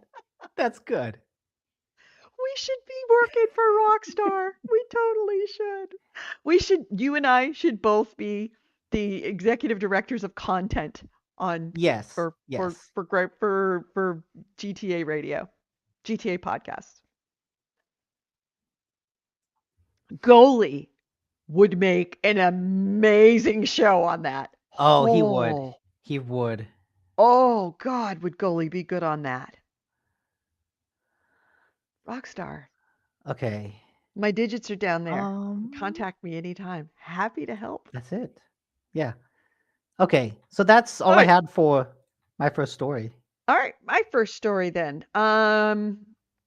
You didn't talk. I guess your second story will be the rat, right? I get to, unless you want to talk about the rat. No. You talk about the rat in the next one. I'll talk about something else. Okay. Roblox is under scrutiny again. Yay, what a freaking surprise. The game that was never a great idea to let your kids play in the first place, but somehow everybody let their kids play it, and now they're worth more money than God. And guess what? They're not as safe as they would let you believe. They are Wait, under are scrutiny. you? For me, you're kind of like sparking, like static. Is anyone else getting that? Am I staticky for you Was that guys? just because I made the mistake of browsing the internet while It's probably you. It's probably you. okay. I was So, opening tabs. So, okay, go on. your fault. Roblox is being looked at again regarding child safety on its platform. The Senate Judiciary Subcommittee on Crime and Counterterrorism is opening up a bipartisan investigation into the platform this week. They announced that. Hmm. So, Senator Josh Hawley, Republican from Missouri, and Dick Durbin, Democrat from Illinois, they sent a letter to Roblox CEO David Bazuski, whatever, David. They said that, quote, the letter reads, they sent this letter to him. The letter reads, in part, you trumpet Roblox as a safe digital playground for children as young as 5, but the public record raises serious questions about the promise of safety. Over the past decade, police have arrested numerous individuals for committing serious acts of violence and harm against children they met via Roblox, including grooming, S abuse, kidnapping, R word, and even the M word. Roblox is being used to trade child S abuse material, participate in S explicit and often violent virtual experiences with children, bribe, extort children into producing explicit content, and lure children into in-person meetings. It is heartbreaking. In 2025, Roblox reported 65,381 instances of suspected child exploitation to the National Center of Missing and Exploited Children, more than double what it reported in 2024. The letter did go on to say that Roblox appears to prioritize revenue and engagement metrics over the safety and well-being of our children, and the alleged criminal activity on Roblox warrants congressional scrutiny. It has, in this letter, they said that Roblox need to preserve all records related to exploitation of the kids and abuse, and also to required to answer a series of questions and produce certain documents as requested by the committee by August 31st. So it looks like, I mean, Roblox has faced scrutiny in the past. It has been questioned, obviously, many, many times in the past. There's been news multiple times a year for the last 6 years due to reports and accusations that their platform was being used to harm children. And this went from financial exploitation through their microtransaction and their Robux system, um, and all the way back to exploitation of an S nature, as was detailed in depth by Bloomberg itself in 2024. So this is not anything new, but this very much is sounding like the federal government is starting to take notice that despite all of the words that Roblox says about we're making it safe for children, this is a safe place for children, the numbers of reports of exploited children reported to the government's own Center for Exploited Children, where they cite Roblox, has doubled in the last year. Huh. Because, like I said, it was that the number where Roblox was reported, 65,381 instances reported to the National Center of Missing and Exploited Children. That's more than double what it was reported of mention of Roblox being a part of this in 2024. So I guess 2 years, I guess technically. Although I don't know if they have the numbers for this year complete. So I'm assuming that they're talking about 2025. So Roblox, I mean, I don't want to like assume that this is going to go anywhere because it may or may not. A lot of times these things peter out, especially in the face of vast amounts of wealth, which Roblox has. But this does seem to be the Well, most less wealth serious of any now. of the other reports, any of the other situations where this has been talked about, considering, we're talking about people make games reported issues back in 2021, Bloomberg in 2024. Now is the Senate Judiciary Committees. And this is a little more serious than those. They have a little more teeth. And this is coming, remember, from last week when Roblox implemented new algorithms to stop the spread of exploitation, and that affected the virality of games, and then they missed the stock target and their stock tanked. So they have less of that financial power now.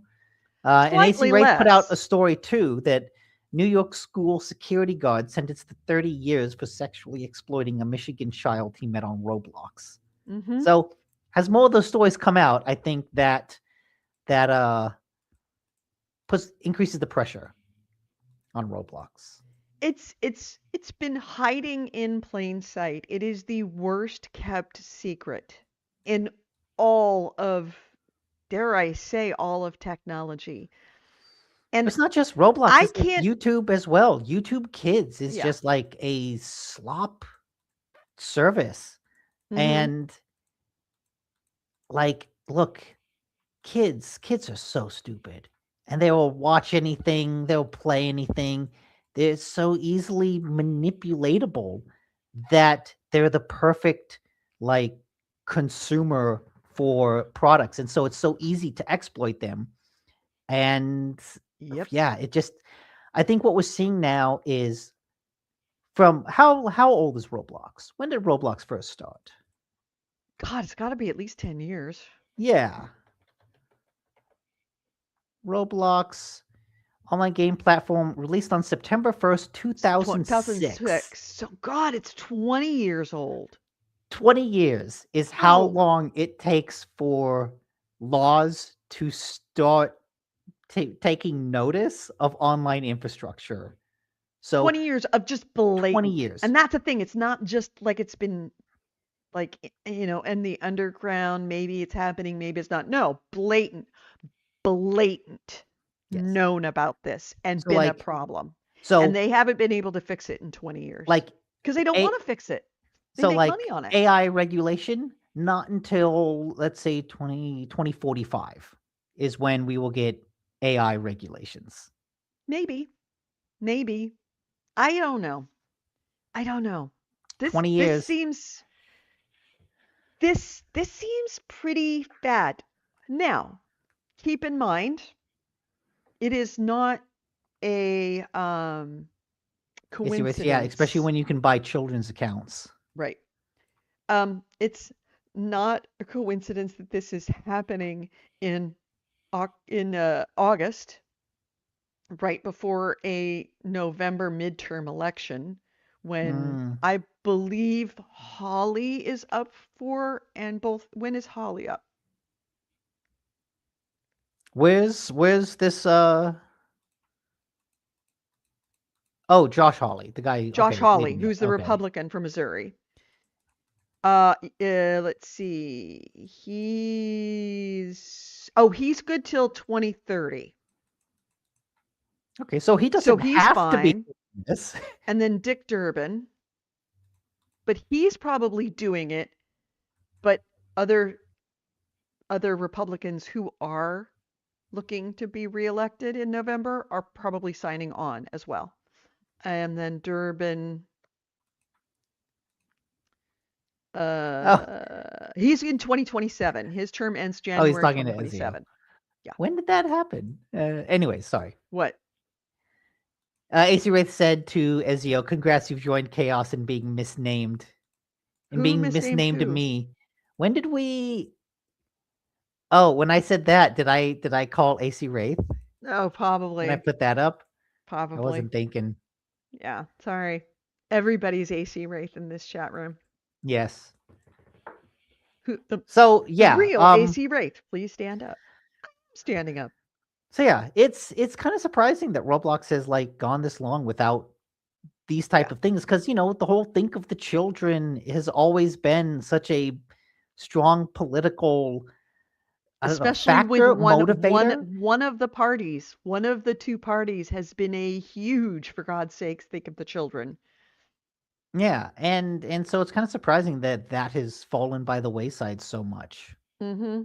They seem to have forgotten about the children for the last few years. But Itzio says, "Thank you, AC. I feel so welcome. But where are the cookies? No cookies.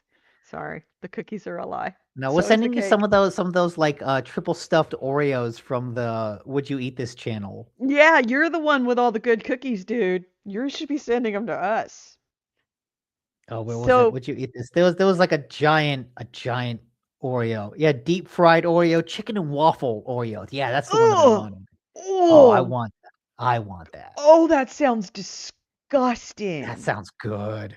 Oh, no, it does not. Chicken and Chicken waffle. and waffle Oreo? Yeah, okay, Oh, yeah. that actually physically makes me ill to even think about. You Oh, can vote no. for a deep fried Oreo, chicken and waffle, or banana pudding. Oh, banana pudding. AC says, I have some crumbly oatmeal cookies in the microwave, but already told my housemate they could have the rest. And Ezio Oh, says, Oreos have apple pie ones that are out. oh Apple yeah. pie Oreos would be good. Apple pie Oreos would be all right. Yeah. Remember back in the Anyways, day when our snack foods were just the snack food flavored? Oreos were just chocolate and that cream center, and that's it. You had that, and you have double stuff, and that was it. yeah, and you know what? Life sucked. I Potato like chips the were I like the Oreo. potato No, chip. I There will. were Nope. barbecue, sour cream, and plain. That was it. I will always take a crazy potato chip flavor. Give me loaded baked potato. Give me garlic and herbs. Give me what's the Lay's one I saw the other day? Um grilled cheese. Oh Yeah, grilled no. cheese flavored potato chips. Oh, it was good. It was Oh good. no, no, no. There's Korean barbecue, then there's American barbecue, then there's Texas barbecue, then there's spicy barbecue. If you get Kansas City barbecue, then I'm on board because that's mine. Okay. Kansas City is my jam. Kansas City. I will keep a lookout for that next time I'm browsing the chip shelves. Mm-hmm. Kansas City barbecues. Look, as the world burns, our chip flavoring technology grows. And we have more and more comment. elaborate chips. Favorite comment of the show so far. AC Wraith with banana pudding sounds like basic bitch cookies for toddlers, to be honest. Yeah? And I am a basic bitch toddler. Happy to admit it. Okay, so naturally we went from exploiting children to talking about Mhm. cookies. Of course. Girl Scouts. Mm. Anyway, Anyways, moving right along. you know who else likes cookies? Hmm. Rats. Nice. I like that one. Good one. So earlier this week, Asha Sharma visited Bethesda to get a hands-on demo of Elder Scrolls 6. And a lot of the news stories, well, some of the news stories were about, hey, she tweeted out, like, I just got a demo of, quote, live playthrough of the Elder Scrolls 6, because they don't want to say what the name of it is. This morning, the scale and grandeur are incredible. The story is even greater. First of all, that's all bullshit. Because Asha Sharma probably never played Skyrim. She also never played Morrowind. God, are you kidding me? Loser. But that very clearly reads like a CEO who sees a product and is like, yeah, this product is awesome. This is so good. The same way that Phil Spencer was like, I played Starfield and Starfield's so fucking awesome. The It's going to be same way great. that George W. And Bush used to be so impressed with supermarket scanners. It's amazing. mm, and like maybe it's coming from a genuine place. But I don't know. It just reads very generic as like, oh, the stories, the the scope and grandeur are incredible. But because the boss of Xbox was going to Bethesda, the place hit like really hard with Hmm. layoffs where ex-employees are going on not ex-employees current employees are going on podcasts saying Xbox doesn't understand art, doesn't understand video games. Since they knew that the boss of Xbox was going to be there, a lot of unionized employees put out a giant inflatable rat in front of the uh, company so that she would have to see it. And they put red flags in the lawn and around the cubicles, like hundreds of red flags, each one representing a laid off employee. 1600 Yes. 1600 red flags, each one representing an employee that she did. Actually, more than that. Was it how many jobs was it? I think they concluded the previous job cuts as well. Um, it was 1600 across Xbox. I don't remember how Bethesda as a whole was hit hard by a lot of those. I don't know exactly the number of Hmm. that was affected Bethesda. But the point is, things are not good at Bethesda. A lot of unruly employees, a lot of people upset. And so when they heard that their boss was coming, they put out a giant inflatable rat and a bunch of red flags. And naturally, no one at Xbox mentions that. Asha Mm-mm. Sharma doesn't mention any of that in the tweet. Mm-mm. Um, but yeah, it's just another look at what I feel like is this is only going to grow going forward, right? This level of employee discontent, that's like okay, best case, maybe Asha and her team takes the knowledge away that the next round of 1600 layoffs that we know are coming are done a little differently because clearly the way they executed it here has led to like really, like I said, employee discontent on a level that I don't think Xbox has encountered in a while. Certainly that I don't think Bethesda has encountered ever in the history of that company. And Mm-mm. like that's not a good thing to evoke. You don't want your employees angry at your company. That's Mm-hmm. just not a viable solution, especially for a CEO that's looking to turn the company around long term. You don't want you can't turn your company around for the long term by burning bridges with people that are actively working there. Right. Um, so And I yeah, don't think and that I don't, and the rat outside wasn't the problem. And the mm, flags planted outside the building. And the yeah, flags planted outside the building isn't her problem. And I hope she recognizes that because those could be there, Bethesda is unionized. Those could be members of the some of union Bethesda. stand right, but I mean, it was standing all up, it union was members. union, but it was those were people that could arguably, say that those were outside the company. They weren't inside. These are people that were laid off. They're unhappy. Of course, they're unhappy they were laid off.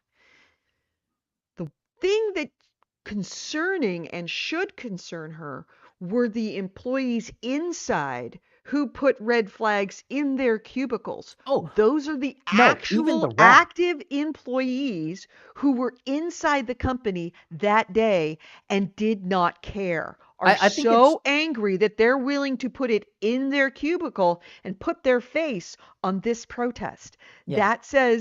That goes from being a protest to a rebellion. It also is worth saying that the rat and the flags outside were not put there by ex-employees who were No. just angry at this. They were put there by current unionized employees at Bethesda. So this is all the work of current employership, Right, which right, is like the big problem because yeah, you can't turn a business around if you're turning the business against you. right. But it's easy to dismiss a protest going on outside in the front of your business. Oh, yes. It Yeah, happens it all the is. time. it's very much more difficult to dismiss individual employees putting on their cubicles when your CEO is visiting that they are not happy. And like I said, that's the difference between a, you know, unhappy people on shore and a mutiny on the ship. And right now, it is arguable that Bethesda is in full mutiny. I don't think mutiny quite yet, but they're definitely like the closer there than they have Mm-hmm. before. Yeah. Um, Once we see Todd hanging by his neck from the rat's hands, then we know you got a problem. Well, I don't know that they will ever. I don't think that they actually blame Bethesda. The employees, I don't think blame Bethesda because No, I I don't think think I blame Bethesda because Bethesda wouldn't have fired them if all things were being yeah, equal. right? It was Microsoft It's that forced them to Xbox. fire. It's Yeah. Xbox that No, forced I that hand. think you're right. I think there's probably some level of like, I don't know how high you have to go in Bethesda to find someone that's upset, but yeah, I think people blame Xbox. I mean, Mm-hmm. the employee who went on the podcast was specifically talking about Xbox doesn't understand art.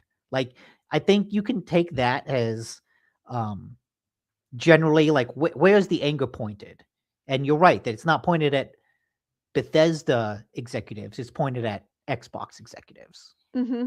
And that's where it should be because Xbox was the one that made the order of fire people.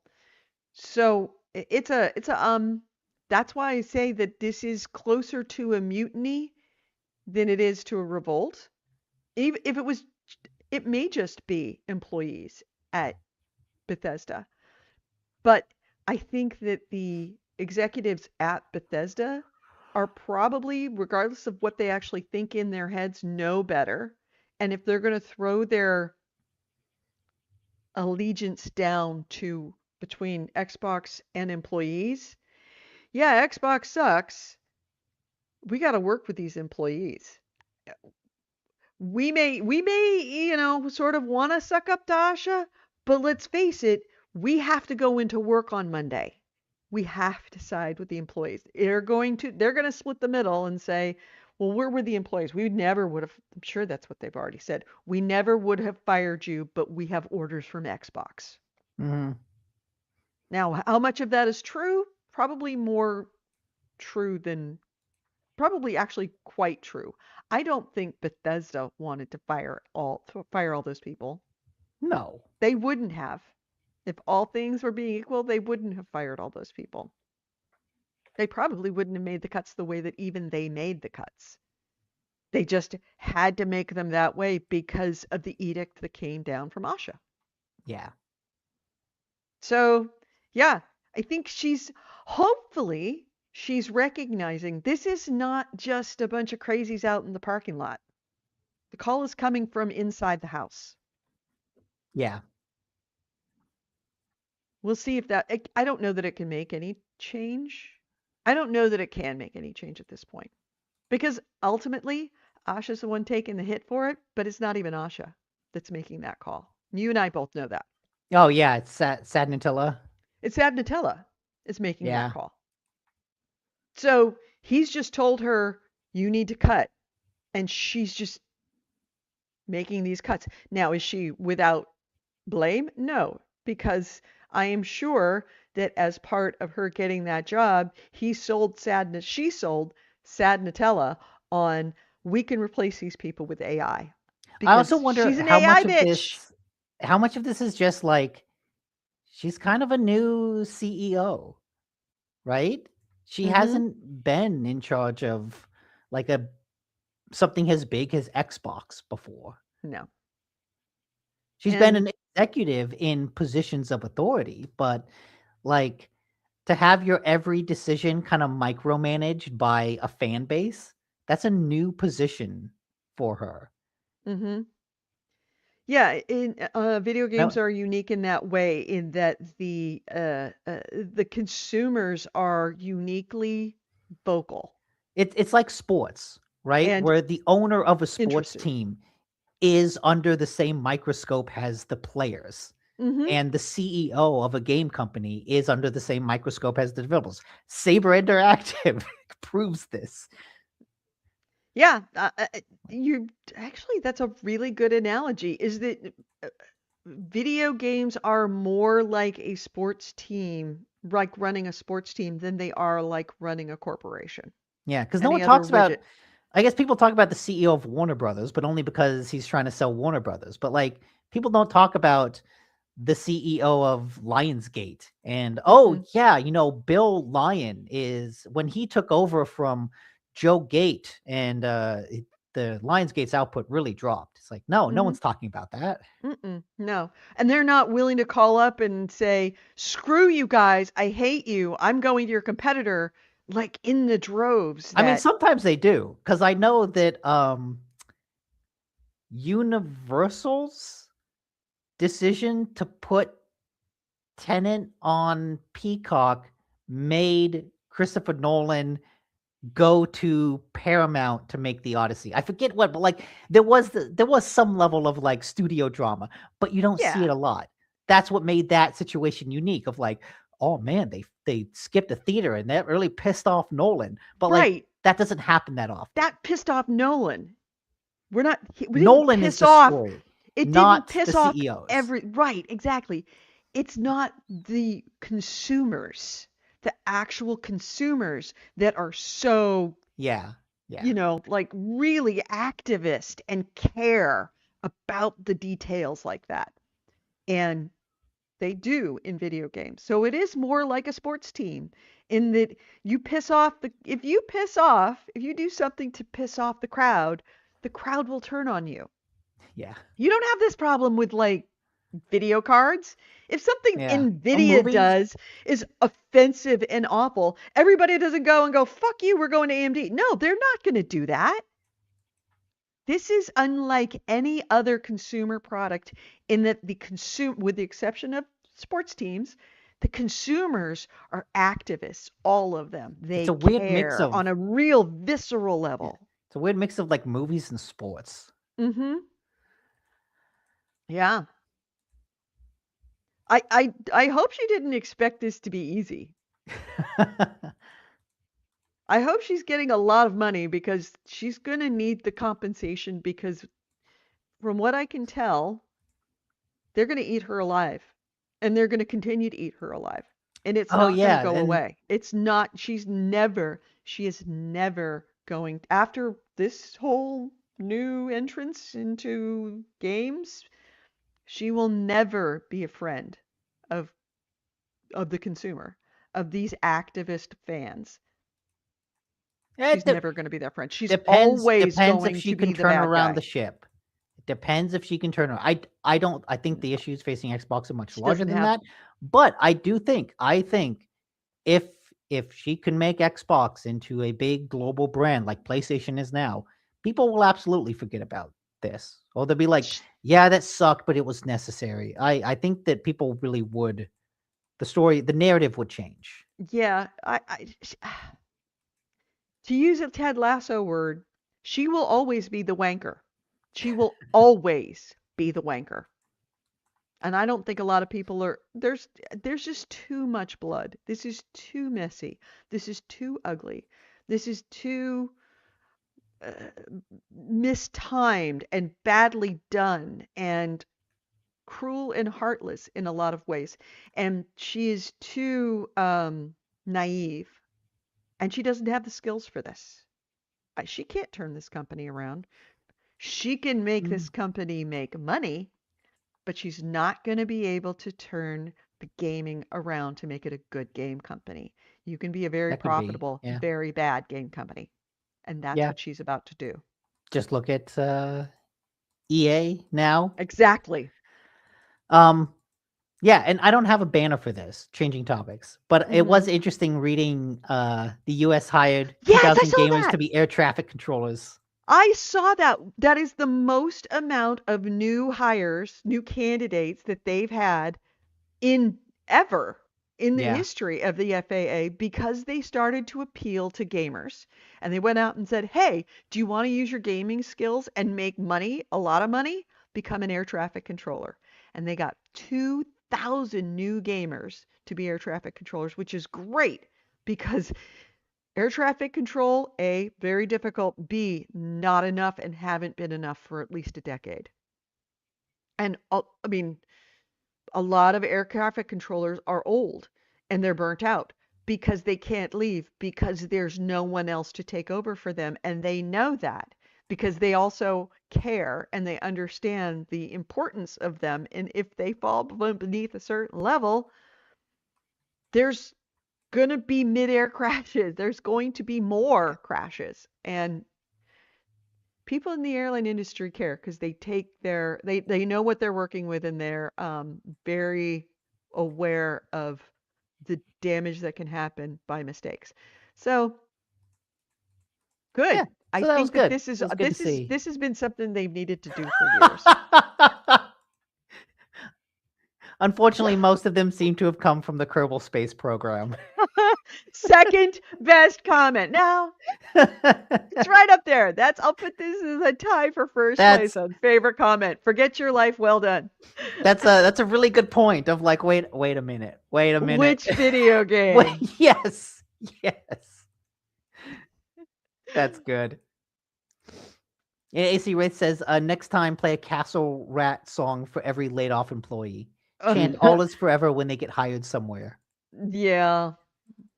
I don't know Castle Rat. I don't know Castle That's Rat good. either, but I like the idea of noting everybody that's losing jobs. Speaking of people losing jobs, Fortnite was the official reason. Speaking of people losing jobs, God, I hate that when we talk about layoffs, we don't have to worry about segues because there's always another layoff story Oh, right yeah. afterwards. Netflix announced this week that it was closing Night School Studios and Moonloot. And you may know Night School Studios, they are the developers of Oxenfree. So Oxenfree, but also they developed Unhinged. That was the that's 40-minute the 40-minute choose your own adventure Netflix show that you watch on a TV but play with your phone that I never got around to playing. I never got around to playing it either because you couldn't play it on an LG TV. Wait, you have to be. You can. Cuz I have an LG. But I open Netflix and I can play it. You on our LG, we couldn't get to Netflix games. There's no Netflix games on LG TV app. No, you don't do it as a game. You have to search for Unhinged and it appears as like a video. But when you start it, when you I went use your to Google, phone. it said I had to go through and find it on the app, but that the app you had to do it through the app through Netflix games. I did the same thing where I'm like, why can't I find Unhinged on the app on my phone? Because it's not on your phone. It's only on TVs. Okay. All right. Well, is it gone? But I don't think it's gone. Not yet, at least. Like, who knows? Good. Who knows how long it will last? But yeah, like they just fucking put out a game. Yeah. So yeah, they're shutting down Night School Studios and Moonlot. This was in a statement made to GameFile. Netflix spokesperson said that the decision to close the two studios was an internal shift focusing on, quote, kids gaming, party games, story-driven fare, and games with mainstream hooks. So what they mean mobile versions of Too Hot to Handle. Right. They're looking, I don't know if you know that they put out something called FIFA World Cup. Mm-hmm. That's what they're looking at doing. And by the way, FIFA World Cup, widely panned, hated. Widely panned. Also, developer shutdown. Yeah. Nothing. It was one of their most successful launches, and they closed the studio. Basically, you're going to get quote, laid off. You're going to get laid off. right. If you No make matter something what you bad, you're do. going to get laid off. If you make something good, you're going to get laid off. If it You doesn't sell, you you're don't do going to get anything. laid off. If it sells better than anything else that we've ever made, you're going to get laid off. Yeah, you're going to get laid off. Like, that's it. Just accept the fact that no matter what you do. Netflix Game Studios, you're going to get laid off. We see an opportunity, this is their quote, we see an opportunity to be more focused in our execution, so we're making organized changes to the business to match those priorities. What a corporate word salad of bullshit that Oh, is. Azir says, I'm leaving. I need sleep. Okay, go Get some sleep. Get some sleep. Thanks for watching. Yeah. And also, like, slight digression. AC Ray says Castle Rat is a modern take on a 70s, 80s sword and sorcery metal band. They have a role play bit where they raise the dead. I am gonna fucking put these people on my YouTube music and subscribe to them because that sounds awesome. It does. It does. Castle Rat. Okay. Sorry, continue. So, and in addition to Oxenfree, and the sequel, Night School Studios also did a game called After Party. Yes, yeah. Right. After Party is good. So yeah, and I never played it, but I kind of want to play it now. It's essentially it's a game where you are playing two people that go to hell so that you can outdrink Satan. Mm-hmm. Mm-hmm. Oxenfree, Aftermath, Oxenfree 2, and Unhinged. They're all good. Mm-hmm. Like, they made really good games, and They made good games. man, I feel like this just really proves don't sell your company to Netflix or Amazon. Don't sell your company to Netflix or Amazon. Or or Xbox. Yeah, that's true. Or Xbox. Yeah. In fact, just don't sell your company. Don't sell your company. It sounds like a great idea, but you're dooming everybody. Look, before you put your name on that dotted line and go, jump into your swimming pool full of gold coins, Scrooge McDuck style, take a look at everybody that's sitting around you and all of your friends and the people and your coworkers and everybody that works there and recognize that you are fucking them. You are going to put them out of work. Not tomorrow, but in the near future, all of those people are going to be unemployed and unemployable because they will put years into your studio and then they will put a couple of years into the new under the studio under the new person, and then they will be fired. So just keep in mind. But then again, those people don't care. They don't care. They're gonna fall asleep tonight on their pillow made of cash. I Sleep love like pillows a made of baby. cash. Mm-hmm. You take out all the hair, all the filling. People talk about how good feathers are. Ah, no feathers. I want No, dull no, no. bills. I just make sure you take out all the teeth and the fillings and then like the plates that came from people's heads of the skeletons of the people that you screwed over. But you know what? Those gold fillings, they're worth a lot. Mm-hmm. Mm. Your next item. My next item. Okay, so Twitch has started. So this was discovered like a while ago that Twitch is training Amazon's AI on Twitch streamers. So if you stream content like I believe we are right now, we are currently training Amazon's AI.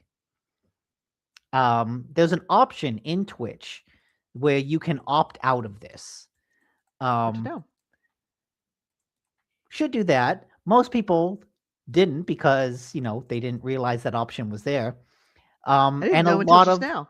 a lot of Twitch people are going, why is this opt in? Like, why did you do this automatically? And, let's see. It is. Well, it's opt out. It's opt out. It's Oh yeah, opt assumed in, out. opt Yeah, out. assumed opt in. On X, where is the guy? Where's the guy?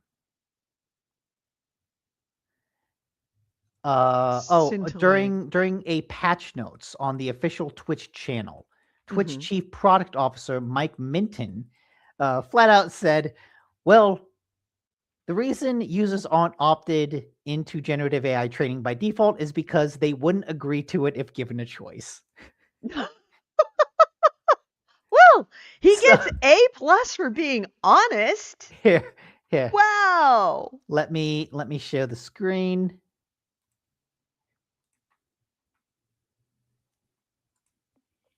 Okay, do you see it? Mm, Add to stage. Before presenting, remove other media. Yes. okay. So that is Mike Minton and the lady, I actually know her. That's Mary Kish, who does a good podcast called Fire Escape. Now, why is it not opt-in? That's what everybody is here spamming in chat. I get it. Let me opt in versus making me opt out. Well, there's an honest answer, and I think most of you probably can appreciate this. Like, if it was opt-in, nobody would opt in. That's honestly the answer. So by it's going to be on by default, and as I said, almost every content service in the world is on by default. I think the thing that we're doing here that is unique and different is respecting your wishes to opt out of model training.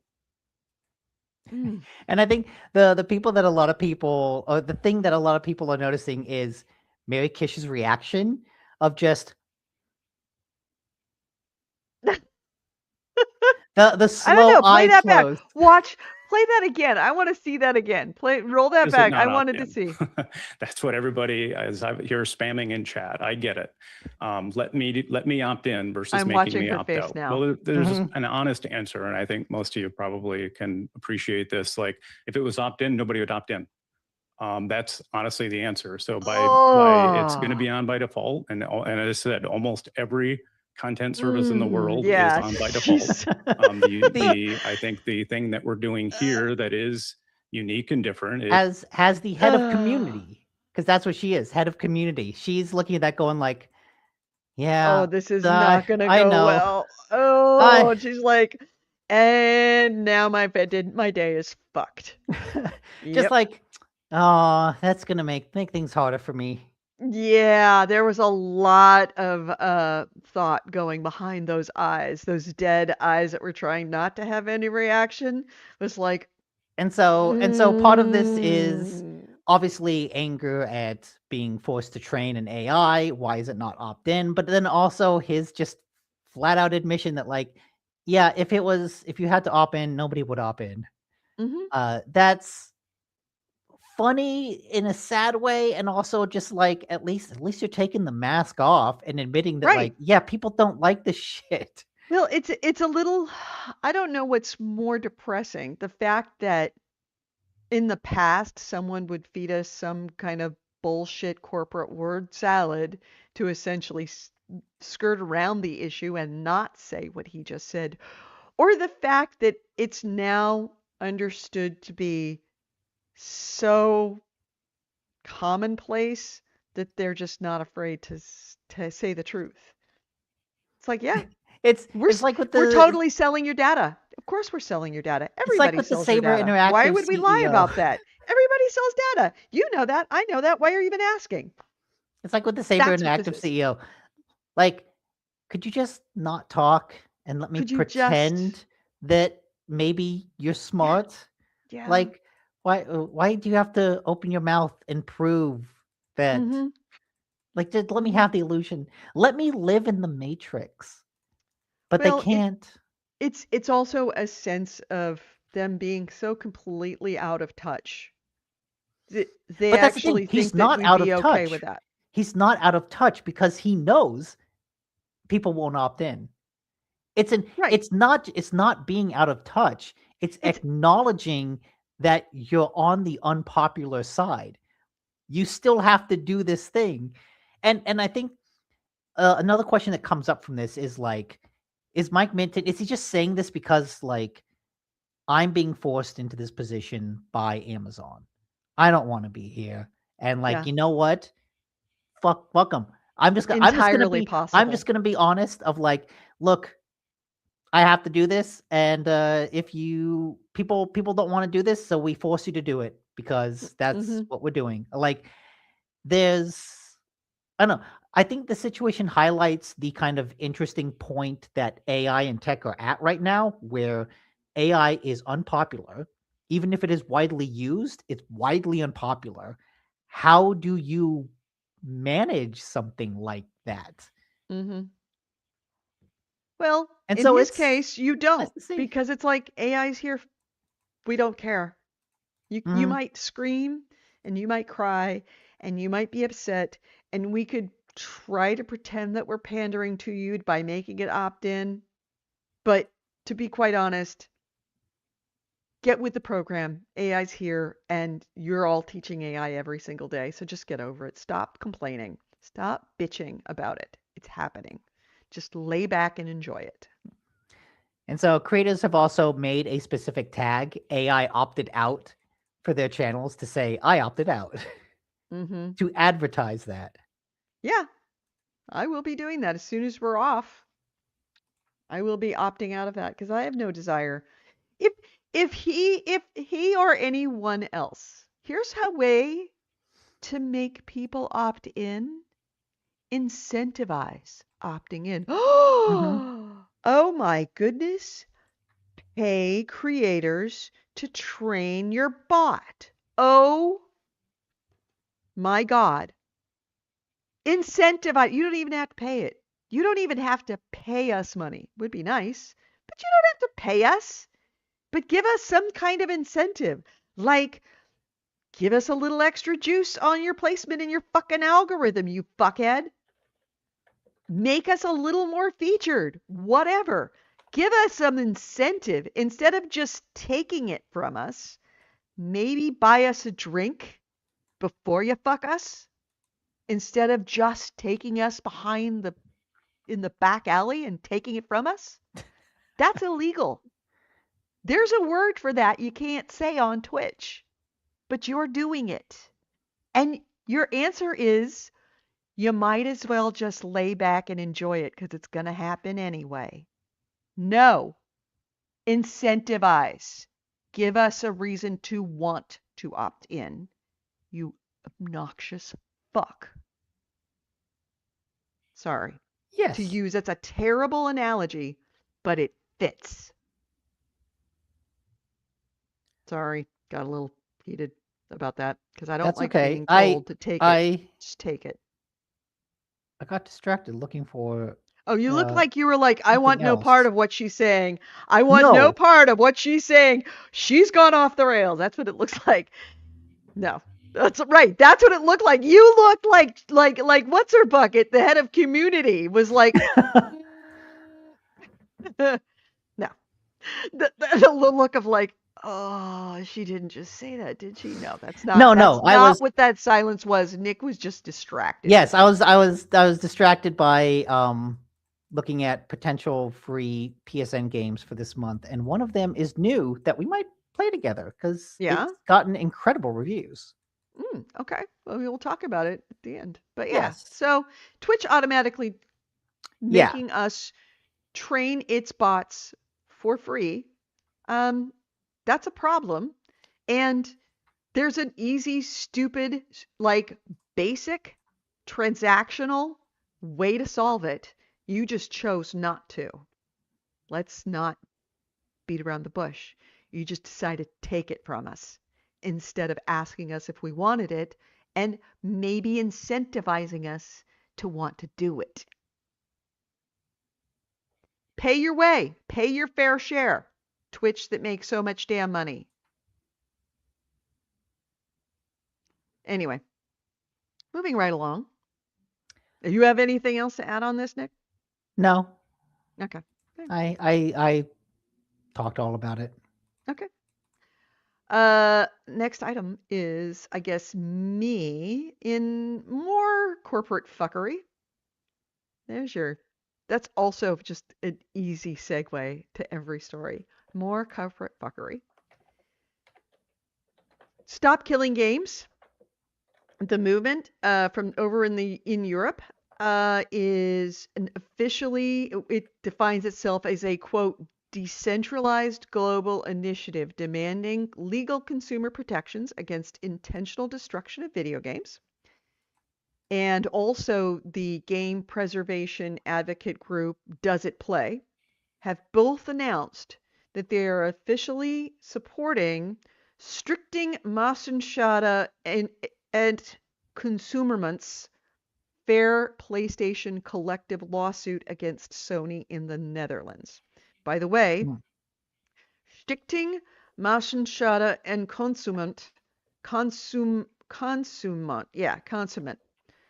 It means literally, what is the translation? It roughly translates to mass damage and consumer foundation. So their lawsuit accuses Sony of inflicting a quote Sony tax on PlayStation owners by limiting the sales of PlayStation games solely to the digital storefront. So this is coming as the anti-disc Wait, so say that again? efforts. They are calling the lawsuit it says that it is inflicting on the people of the Netherlands a quote unquote Sony tax. And that Sony tax is inflicted by limiting the sales of PlayStation games only to its digital storefront store. So it says SKG and Does It Play are announcing that we're backing SM&C, Strichting Massenschade and Consuments lawsuit against Sony over its total control of PlayStation Store pricing. SM&C has to show the court it actually represents gamers, not just claims to. Our support backs that up globally. Every Dutch gamer who signs on backs it up directly. So the SM&C launched its lawsuit in 2025. It's a little bit like the PlayStation You Owe Us lawsuit in the United Kingdom Yeah. that said that Sony's monopoly over the PlayStation Store has resulted in its quote abusing its power in the digital game sales market. And it's made worse, of course, by Sony announcing that it's going to cease all the sales of physical PlayStation media starting in Yeah. 2028, because that means all games only will be in this store that it has total control and monopoly over. Essentially Which a closed ecosystem, its own walled garden, which we know those lawsuits have gone pretty far in the United States of having a walled garden. yeah. But I've never fully been on board these lawsuits because these have been going on for a while. And their claims about they have a monopoly on game prices, but they kind of don't because there are other storefronts.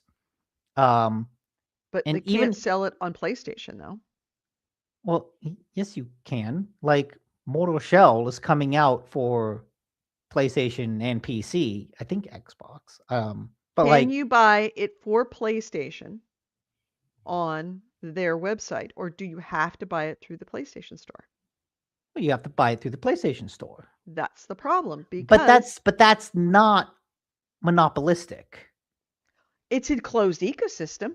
Yes, but it's If not. you But want a PlayStation, but it's not monopolistic. Like that that's might the be their thing. argument. And yes, it's a closed ecosystem. That's kind of what all the digital storefronts are. Steam is a closed ecosystem. And I've just never felt like the pricing on PSN is so egregiously different than the pricing on the Xbox store or Steam to warrant the level of lawsuits and like we're being exploited. There's a Sony tax. It's like I've noticed that with the rise of digital distribution, sales on the Xbox store and the PlayStation store have gotten better and more like Steam sales. Mm-hmm. And so I've never felt that whole there's a Sony tax, there's an Xbox tax, like where we're paying more. It's like, I are you being exploited? I understand So you how didn't have a problem with Apple having its own walled garden and only being able to have stuff I on the I did, iPhone? but that's different because that's a much larger platform than just games, right? That is a larger thing that interacts with different aspects of your life, different aspects of society, different businesses in a way. And if you have a walled garden around something that has tentacles into all aspects of society, that's a much bigger issue than a walled garden for one piece of entertainment, right? I can see that. Netflix is a walled garden. You can only watch Netflix shows on Netflix. That's a walled garden. Mm-hmm. Um, and and like I said, I've just never felt like the pricing on PSN is so drastically different than the pricing on Steam to warrant a lawsuit. Like if and look, if your goal is to sue Sony so that you can then sue Valve, I at least understand that from a Yeah, but larger scale Valve perspective. doesn't make sense. Here's But why but Valve doesn't make but sense. they Because do the what same does thing. Valve know? No, you're exactly the opposite thing. If you own a PC, you can get your games from anywhere. You can No, you get them can't. from Valve, you can get them from GOG, you can get them from anywhere. You can download them directly from the publisher. You can get your games anywhere on a PC. That's what makes the PC such a great game Yes, platform. But Valve itself is a closed ecosystem. Well, if you want to buy your games on Valve, yes, it's a closed ecosystem, but Yes. you don't have to buy your games, your PC games on Valve. You have to buy your PlayStation games on the PlayStation Store. There is no other place to go. Yes. And And as they state, they have even more control when they get rid of secondhand games and when they get rid of discs, because now I can no longer go to GameStop or Best Buy and buy my games for my PlayStation from anywhere else other than PlayStation Store, which gives them inordinate control but over the I don't sales think and the it price and does. the conditions of those I games. I I think that is a fundamental misunderstanding of how pricing works on these digital platforms. Because Sony doesn't set the price. Publishers do. And Right. publishers have regularly exerted that control. Why are Call of Duty games like they almost never go on sale? Because Activision would never put them up for sale. Once Xbox bought Activision, guess what? Suddenly Call of Duty games are like on sale for $10. Hmm. That never happened under Activision because Activision was taking an active effort to not diminish the value of their older games. People always say about Ubisoft, I don't need to buy it day one because I'll just wait 2 months and get it for half off. The publishers and the perception of the publishers and the publishers' own sense of value for their product controls how much those prices change. Sony isn't setting those prices. They're setting prices for their games, but they're not setting prices for other games. That's the publishers doing. And it's the publishers competing with each other and competing with the larger ecosystem that drives the prices. Used sales has not been a major contributor to pricing for a decade. Like Hmm. you can say in the lawsuit that like, oh yeah, getting rid of used sales gives Sony full control over how to price things on the storefront. Hmm.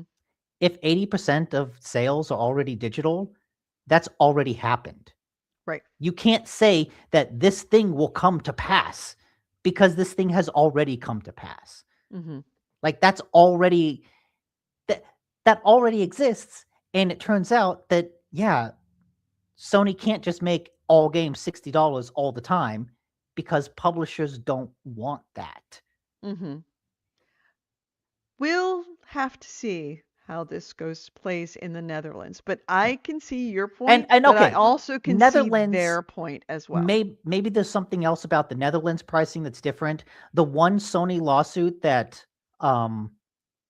they had a point was the lawsuit about how they used to sell specific cards for digital games, and like if you bought one of those cards, you would get a digital version of that game.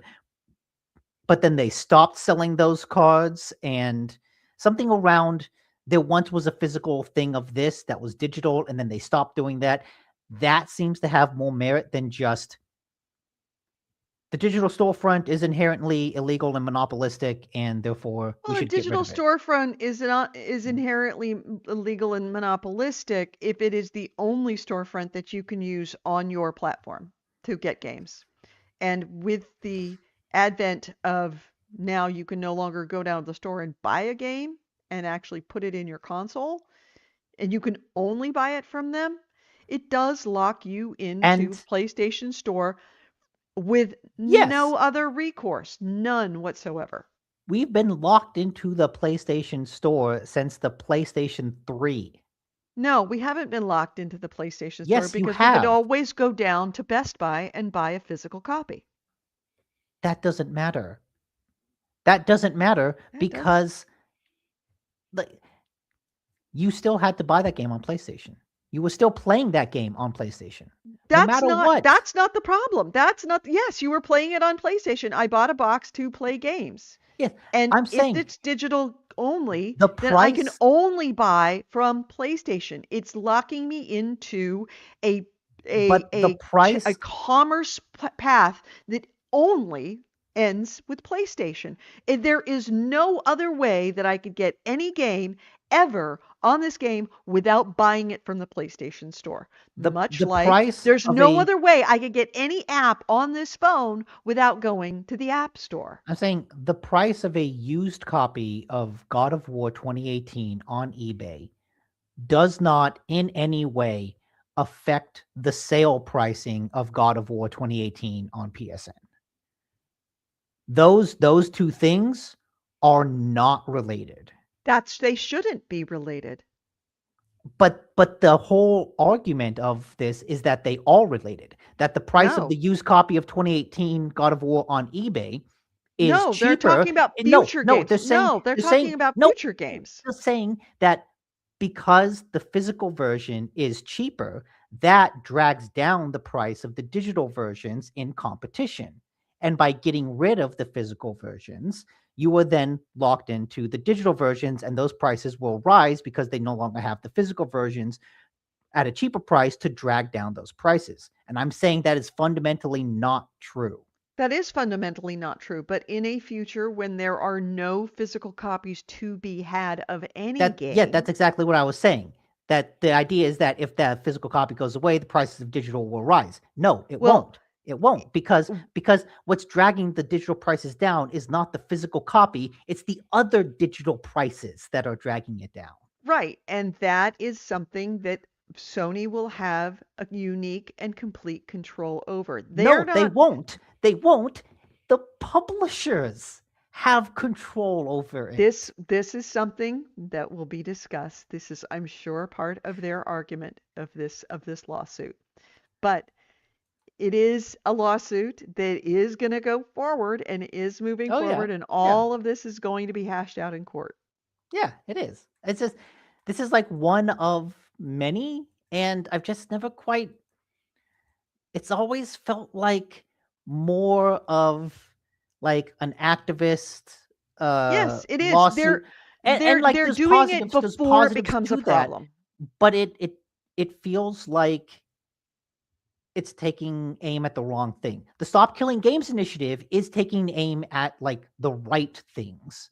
But I feel like all the lawsuits about the storefront are like they're just off enough that I'm like this. I don't think this is gonna work, and I don't think what you're fighting for is actually true. I think you're fighting for a vision of the world that is fundamentally not true, and so if you even won this lawsuit, I don't think what you want to happen would come to pass because I don't think that what you're presenting is an accurate description of the industry or the business. Right. As it stands now. I think In that the their future, I don't think argument, it's true. I I don't think it's think, true in the future because you can look at Steam. right, Steam is fully digital. right, but Steam is also, the future of PSN. right, right. Steam is fully digital, but I can go to GOG and get a game from them as well, and that will keep Steam's prices always in check. If you have a I hundred mean, no, billion no, it users, won't. if you have a No, it hundred won't million because Steam people that doesn't give a have, shit about GOG. right, but Steam doesn't care about GOG because every other person that tried to compete with Steam has just gone, we give up. right, but Steam, if anything, there's Steam is the most monopolistic one because it exists on a platform where there have been other competitors, and all of those competitors have gone, fuck it, we'll just use Steam. but if Steam tripled its prices tomorrow, there would be competition. Not really. And If also, Steam PlayStation doesn't set the that's what prices. that's Valve right. doesn't set the Right. But prices. that is what they're arguing. And this is something that is the difference, I think, probably about the EU and about Europe than it is for the United States. United States says you can't have it. Well, it used to do this. It doesn't do it anymore. Mm. It used to be you can't have a monopoly. We're going to stop you before you create the monopoly because it will create a situation where you could conceivably wake up tomorrow morning and double the prices, and there's nothing anyone can do to stop you. Mhm. Now, we have to wait until they prove their monopoly. They have to actually do that thing, and then we have to fight them and backtrack them. That's ever since the whole AT&T and Ma Bell thing. And the US government should have been better at identifying monopolies before they happen, especially when people would say, "Hey, there's a monopoly about to happen in the entertainment industry as far as live tickets. You probably shouldn't have Live Nation and Ticketmaster be like owned by the same company. All these ticket brokers all being owned by the same company, and it's the same company that's actually putting on the things. Probably a bad idea." And the government went, we'll figure it out later. And now it's a monopoly, and all of our tickets are, a live concert is $300 to go see for the cheap seats. So in Europe, they're saying, look, it's not a monopoly yet. But once everything goes all digital, it will be a monopoly, and there will be nothing to stop PlayStation from doubling its price. Except Would that they lose out to the PlayStation doesn't. wait, let me finish. Would they lose out to Xbox? Would people buy their stuff on Xbox and PC if they have an Xbox or a PC? But for everybody that bought that PlayStation, you can only buy Baldur's Gate for $150. And if that's all you have, that's it.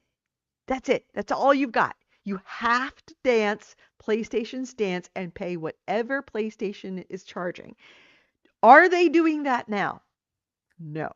Could But, they do but that in the they don't. future? Yes. Could they do that in the future? Yes. And that's what it is about monopolies. You want to stop them PlayStation before doesn't they're set created. the prices. If They can what you're talking absolutely about, say tomorrow a Sony tax. We're placing a Sony tax. If you're going to charge $70 for this game, that's great. But if you want to play it on PlayStation, it's 75. It's 80. And then everybody that owns a PlayStation has no choice. PlayStation And could raise those prices, but you have other avenues to play those games. right, And if you have the methods to play those games. If you have a PC, yes. If you have an Yes. Xbox, yes. But if you don't have an Xbox and you don't have a PC and all you have is that PlayStation, you're stuck. That's a monopoly. I don't think that's enough to be a monopoly. It's a question. That is a question for them A, to I don't think decide. that's enough to be a monopoly. B, like Sony doesn't set the prices, the publishers do. Not right And now, so- and they and can add a so Sony tax. what you're talking about would basically be a collusion of publishers to raise the price of games, which is what they tried to do to create an $80 game, Right, but people revolted. right. So that's collusion is a whole other thing where Sony would have to go to Xbox and say, "Hey, let's make it $80." And Sony, and it may very well be that Sony goes, "Hey, we're going to charge 85 for this game, okay? We don't care what you think because if you're And on a like, PlayStation and yes, you want to you play it on PlayStation, you got to pay could. 85. And you know what would happen? Do you know what would happen? Guess what the They would price would sell be on less. Xbox? Oh, 85. You're right. So it would drive up prices Except that's because not what that's we've why seen. monopolies are so bad. But we've not seen. We have precedent, and that doesn't happen. You'll see. Really? I see precedent of that happening every single day in the airline industry. Not in gaming. Not in gaming. Not in gaming, but other industries. Oh, yes. Mhm. But not in gaming, and that's important. Gaming is like Tell the gaming is people a buying uniquely chips. Tell the people buying chips that that's somebody not the raising their same. prices doesn't affect prices for everybody. The gaming industry is uniquely price sensitive Mm-hmm. in a way that other industries are not. Well, we'll see. We will see what they say. Especially like if you're talking about chip makers are targeting businesses. Mm-hmm. Specifically, they're targeting hyperscalers like Google, Amazon, Microsoft. Those companies, they're not like people, right? People are price sensitive. Like I look at a graphics card and it's $1,000, and the next graphics card is $2,000. I'm like, oh man, that's a lot of money. Oh, should I upgrade? Should I not? That's what typical people think. Businesses like Google and Microsoft and all of them, they don't think like that. They go, how much does it cost? Okay, pay it. Oh, the price went up. Okay, pay it. Oh, the price went up again. Okay, pay it. Mm-hmm. You're dealing with someone that has so much money. You can keep raising the price and they'll just keep buying it. And so it's just the whole issue with memory makers and chip makers. The reason that a graphics card costs $5,000 for me is because Nvidia doesn't want to sell me a graphics card because they can sell it to Google instead. That's why it's a different customer base. The reason why consumer electronics is getting destroyed is because all the stuff that consumers used to buy, companies are now buying and they're paying more for it. The whole consumer base has shifted. So unless Sony goes, we have all these PlayStation users, but we don't want to sell them games. We want to sell games to Nvidia. We want to sell games to, I don't know, Saudi Arabia or something. And so we're going to completely change our focus and start trying to sell games to an entirely different customer base. That's the situation that memory's in. It's not applicable to video games. I agree, but I'm just talking about how the price change of one will affect if some entity in the marketplace has a potential to raise prices without repercussion from its customers, and they do, other companies will not force that price down. Competing companies in that same marketplace will not force that price down.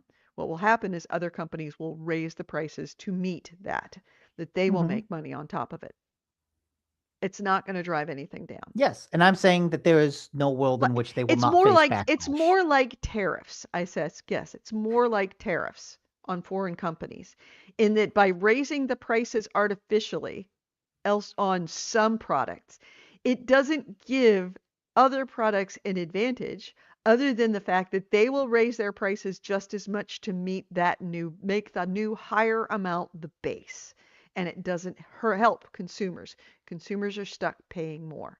And the potential for for Sony to do that is there because they will have created the PlayStation users will have no other choice but to purchase it from Sony. There is no other way to get a game onto their console. but I we've don't seen, want to. I don't want to we've, litigate this. I don't want okay. to litigate it. I'm just This saying. is what they're arguing. I'm We just could go. saying. We could fall into There's this rabbit hole for the next we've hour seen and not so many agree. people try to raise prices, right? We've seen Mario Kart World be $80. We've seen GTA 6 be $80. Everyone keeps trying to raise the fucking price and they keep hitting this wall. Well, we'll see. We will see. On that note, Anyway, I next have a item. bunch of stories that are pretty small. Okay. Um Speaking of GTA 6, I'll talk about one I didn't make a banner for, but I saw there's a news story that like 89% of GTA 6 pre-orders were for the Ultimate Edition, Mm-hmm. the $100 edition. Mm-hmm. And a lot of analysts were just looking at that going, is this actually real? Because this is an insane, like absolutely batshit fucking crazy number to have almost 90% of pre-orders be for the special edition, the increased price edition. Mm-hmm. They're just like, this is an impossible number. Right. And if it I'm bears listening. out, I just if it bears out to be stepped true, away. if anything, that just speaks to like the strength that GTA 6 has. That, you know what, it could have sold for $100 base, but they offer an $80 version, and that's the version I will be getting because I don't need that extra $20 worth of cosmetics that I won't even know exists. No. But yeah, it's just, hey, talking about raising prices, GTA 6 could have gotten away with $100. And to their credit, they stuck with an $80 base. But man, the people that want GTA 6 are willing to pay out the nose for GTA 6. Even if they have an option for a lower price, Mm-hmm. they will choose the higher price. Yes. So Gotta love that's GTA for that. that's just a crazy number. Also, Compulsion Games is now fully separate from Xbox, and as a result, South of Midnight is now self-published on Steam. So if you were waiting to buy South of Midnight because you wanted to just have all the money go to Compulsion, now's the Now time you to do can. it. What was it? Did I also hear that it's now free on Xbox? Because I think I saw that some game where somebody left the company. Now it's Xbox made the game free because it's no longer making any money on it. So, but it's still published on their No, platform. I mean it's part of Game Pass. Maybe that's what it is. They made it part of Game Pass. No, it was always part of Game Pass. Something else. I will have to look it up. Yeah. There was another one. Anyway, you keep looking. Okay. Next story. The PSN Plus for August is shockingly packed. So the reason I was distracted when you were talking about AI is because I was looking up the free PSN games, the ones that you get for subscribing to PSN for August are Dying Light 2, Signalis, which is like an indie horror game that's really good, and Big Walk, which is a friend slop game that just came out and is, I believe, the highest critically rated game of the year so far. Really? Big Walk is apparently incredible. I have heard really good things about it. I Yeah. didn't realize it was that well rated. It is the highest rated game of the year. So yeah, if that's free on PSN, I will have to pick that up. Maybe we'll play together. Maybe we'll do something. But in addition to that, the PSN Game Pass equivalent is getting like a ton of good games as well.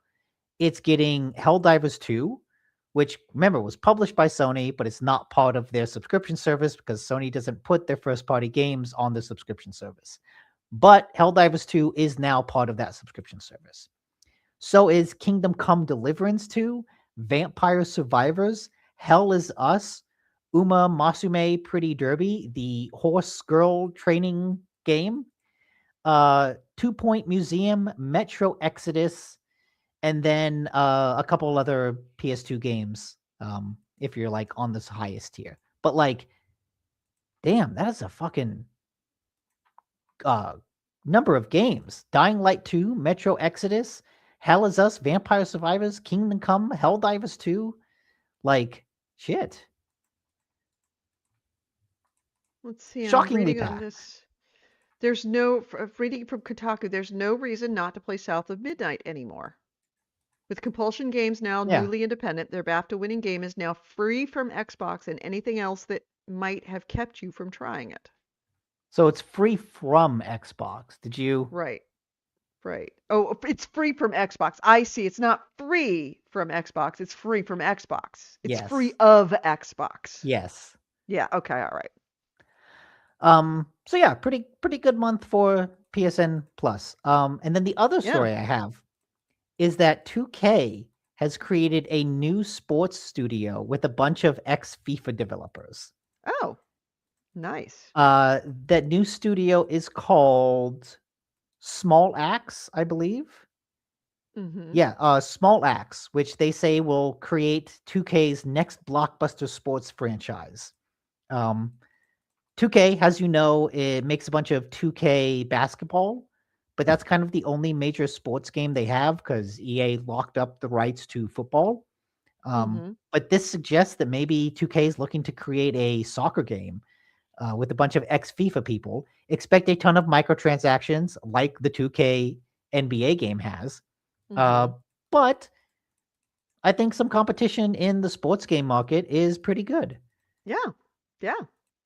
I with EA now being what it is, I think that the opportunity for non-licensed but good sports games are definitely available to them, especially from 2K, who has this long-standing history of good sports games. It's got the name recognition. I think I'm hoping the best because good Lord, EA needs some competition. And there's certainly enough bad press and probably will be more. And it may very well be that they're positioning themselves with the anticipation of EA having problems in the future, being Yeah, saddled with all of that debt. yeah. You know, they're going to be right there to be when EA stumbles, they'll be right there to pick up the pace right behind them and say, "Hey, you hey guys, you don't want to be with them, do you really?" All right, my last item. Okay, Oh, wait. go. Other quick story. Like I said Mhm. earlier, Phantom Blade Zero put out an 11-minute gameplay trailer. Looks cool. Important point is there'll be a longer look at it at a state of play on Monday, August Mhm. 17th, Tomorrow. tomorrow, Mhm. at 7 p.m. Pacific. I will be watching. All right, my last item is an interesting story that comes out of China. China has ruled, and this is not applicable in the United States. Keep this in mind. This is only in China because what happens in China stays in China. Uh, that gaming accounts are inheritable after a person's death. Hmm. So Steam doesn't officially allow it. GOG does. But this was a situation where a mother of a man in Beijing who died, she had a 36-year-old son, he passed away, and she wanted to inherit his 87 accounts with an unspecified game company, didn't say who the game company was, in order to supplement her income. So he had passed away from an illness. The information from it came from the People's Court Daily, which is a newspaper that is affiliated with China's Supreme People's Court. Hmm. So the man's the surname was Gu or Hu in some translations, but he, quote, became addicted to online games in his early 20s. He was unemployed and Goose spent the next decade playing games all over across eight. Well, actually, it looks like with one company, but he had 87 verified accounts with this company. And because he'd played so long on all of these accounts were actually quite valuable. So he died following an illness, and his mother, who was on a fixed income, very poor, she was cleaning up his stuff And she was previously widowed. She's now alone. She's struggling. And she only learned about the gaming accounts. This is word for word from the translation. Only learned of the gaming accounts' potential value after organizing her son's funeral and then unsuccessfully attempted to have them transferred into her name. And this is true. Accounts, going back to the World of Warcraft days or even earlier, you could sell your account for quite a lot of money, depending on what equipment it had on it, depending Was how that long it's happened. always allowed? I thought that WoW. No. I thought you could do that, but WoW like always banned it. WoW banned it, but everybody did it. Everybody Okay. sells accounts. And some of these accounts can be very expensive, But according then what this whole situation means is that even if she inherits the accounts, but she still can't technically sell them to make the money she needs to in supplement her China, income. it might be different rules in Okay. China for selling Okay. accounts. But it was valuable enough that, and I'm assuming that that value is because she can sell the games or sell the accounts. So she had said that left as his mother, and he had a sister, but the sister said she didn't want any of the inherit anything from her brother's name. So she essentially left the entire inheritance to her mother, and the mother filed suit to say, these are inheritable and I can sell them. These are valuable and they are part of his estate and they should be considered part of his estate. Now the company said that the user agreement for the game said that the accounts and the virtual items belong to the company, as all user item agreements do.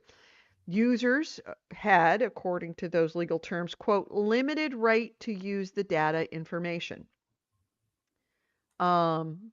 That's kind of a standard term in these terms of service for most of these games. So it came down to something in Chinese law about inheritable property.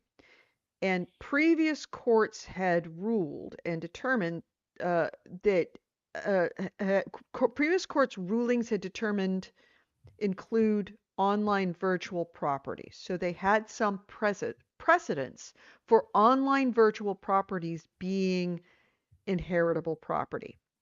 And thus they were protected by the Civil Code of the People's Republic of China. So the court's logic, when it made its ruling, said that because a person needs to invest their time, effort, and money to quote unquote cultivate the account, that the account itself and the virtual items within have quote use value and transfer value. So it's not the actual properties, but the fact that someone had to invest time and money and effort to acquire those, that gives them an inheritable property status. Yeah, the So, fact that they worked for it made it valuable enough to transfer. right, exactly. Huh. Just signing up for it and getting an account doesn't make it valuable. It's the time, money, and effort put in by the person that makes Interesting. it valuable. That And means therefore, it becomes inheritable. the value doesn't come from some inherent property of the thing. It's what you do with the thing that It's creates the value. the That's investment of the time in order to acquire it that gives such it the an value. interesting redefinition or like reconsideration of value itself and where value comes from. Mm-hmm. Yeah. That's interesting. I like that. Yeah. I like that ruling. So the ruling said that that Huh. the companies have 15 days to give her ownership of the accounts. And the compromise, if any, is that the same user agreement rules are transferred to the heir. Yeah. So that So if this she does if she set a sells it, precedent. she needs to you're not gonna don't say you're gonna sell the accounts. It's Right. You're just going to play them, right? yeah, you're gonna play all You're going to play 87 of the 87 accounts. Oh yeah, accounts. okay. 87 accounts with one game. Was this guy a gold farmer in WoW? Like Probably. Well, he was obviously a shut-in. He was unemployed. He never worked. He played these games for 10 years. This game for 10 years on 87 different accounts. It may very well be he was a gold farmer. Maybe that's what gave there's it something value. going on. Something going on there. Maybe that's what gave it value is the gold farming. Yeah. But bottom line is that these games now, because of the time and money that he spent to put into them to make them valuable, they are now inheritable property, and heirs can inherit valuable game accounts in the future. I like that. Yeah.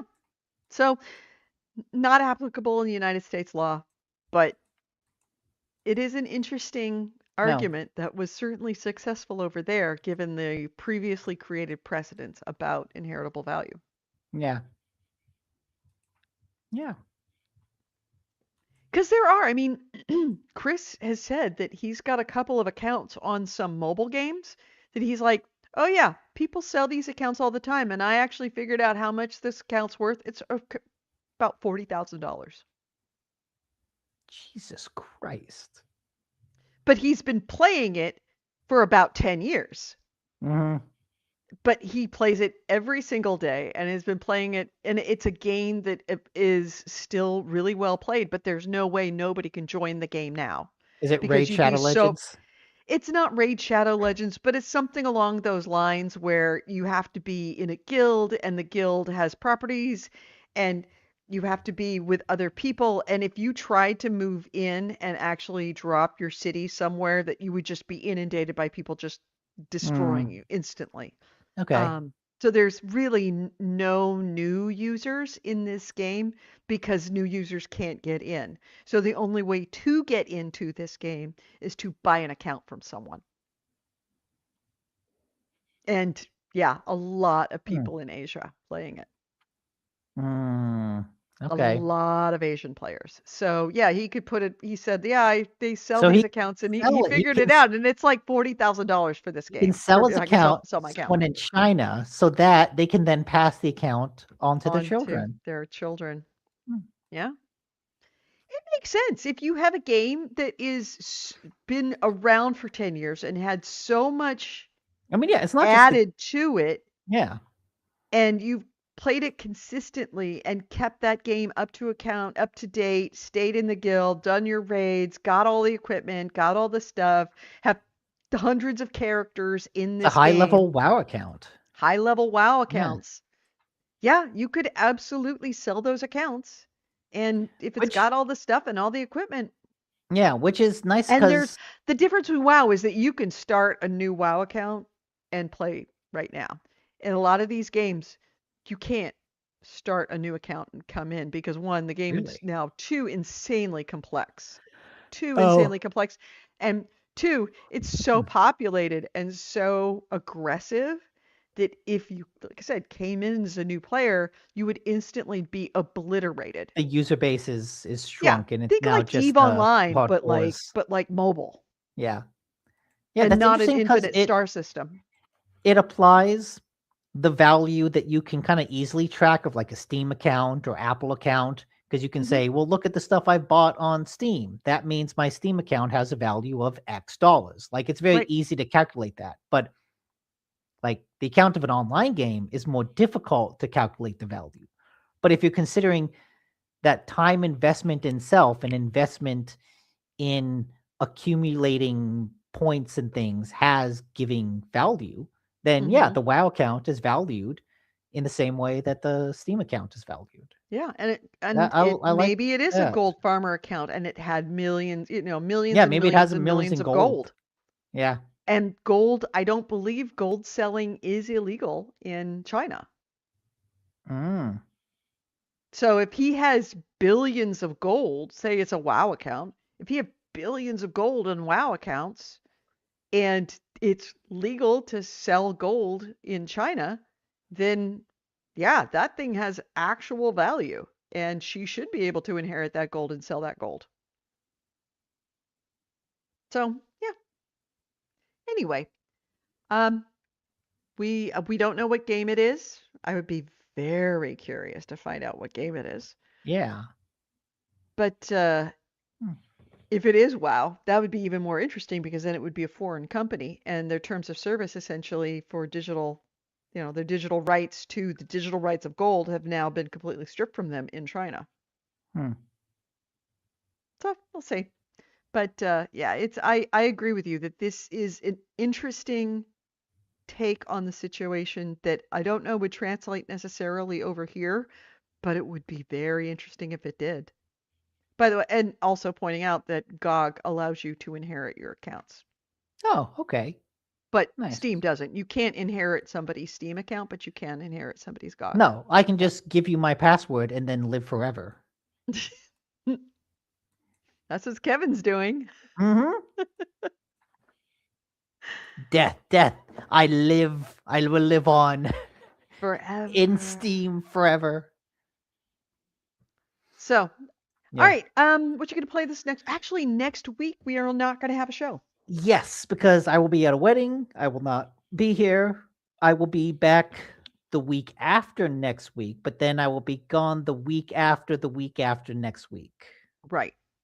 So It'll I be off and will. on for a while. Right, it'll be off and on weeks when Nick isn't here and I am probably going to stream on Twitch. I'm gonna try to stream on Twitch. I'm just gonna tell Chris I have a podcast and not tell him, and then just come over here and game. You should stream like the Game of Thrones Crusader Kings 3. I don't know. I think that would be very boring for most people. It is a very boring game to watch. Yeah, It but Game of really Thrones makes is. things a bit more interesting. Not really. It's a very boring game. Also, I have to Okay. remind myself how to play Crusader Kings again. Mm. It is a pretty boring Yeah. game to watch. Well, what do you think you'll stream? Don't know. Okay. Anybody want to make any suggestions on what I should stream? Put it in the general section of the chat.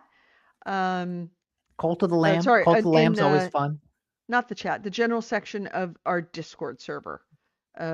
I will be happy to play something. Maybe I don't know if I want to play Cult of the Lamb. I want to play something different. Maybe Baldur's Gate. Start a new Baldur's Gate on PC. Maybe God, what could I play? I can play anything pretty much on Steam. Now that I have a Steam Deck or a Steam, Yeah. yeah, I can play pretty much anything at this point, and I would love to do it on the Steam Deck. So yeah, Any number of the new games you got. mm-hmm.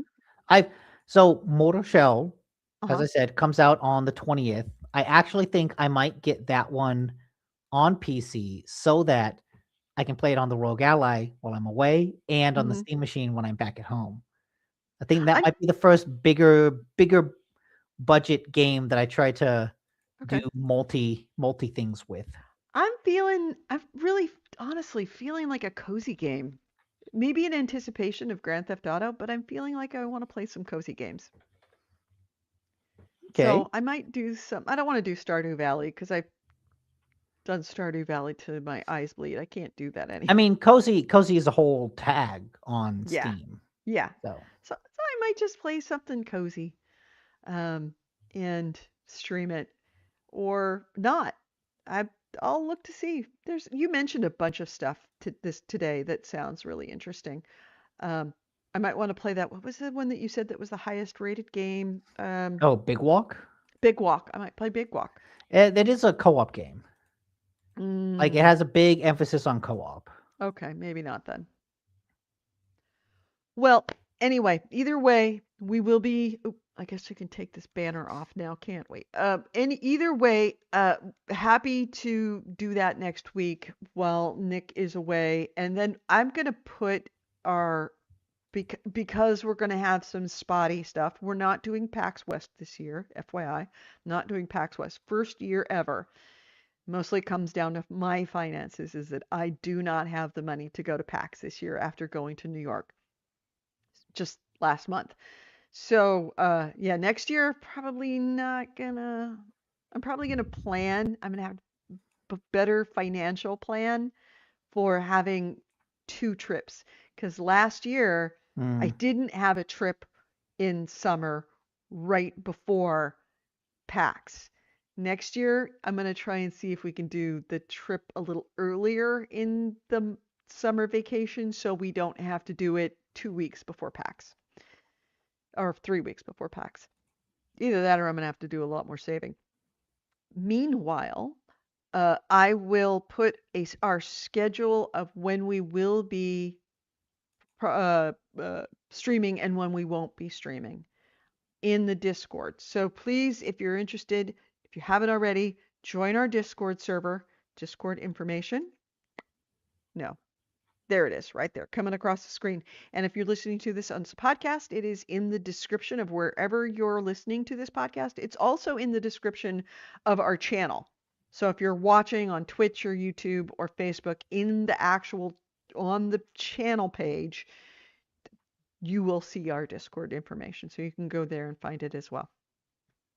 So on that note, you ready to close us out? Yeah. All right. Let's close this out.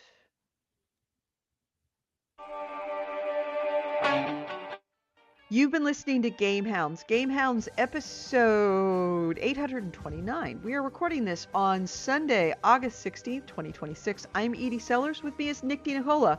Ways to get a hold of us. GameHounds.net is our website. GameHounds@gmail.com is our email. We record this show live every Sunday at noon Pacific, 3 p.m. Eastern on Facebook, YouTube, and Twitch. On Facebook and Twitch, we are The GameHounds. On YouTube, we're GameHounds Vids, V-I-D-S, all one word, as in videos.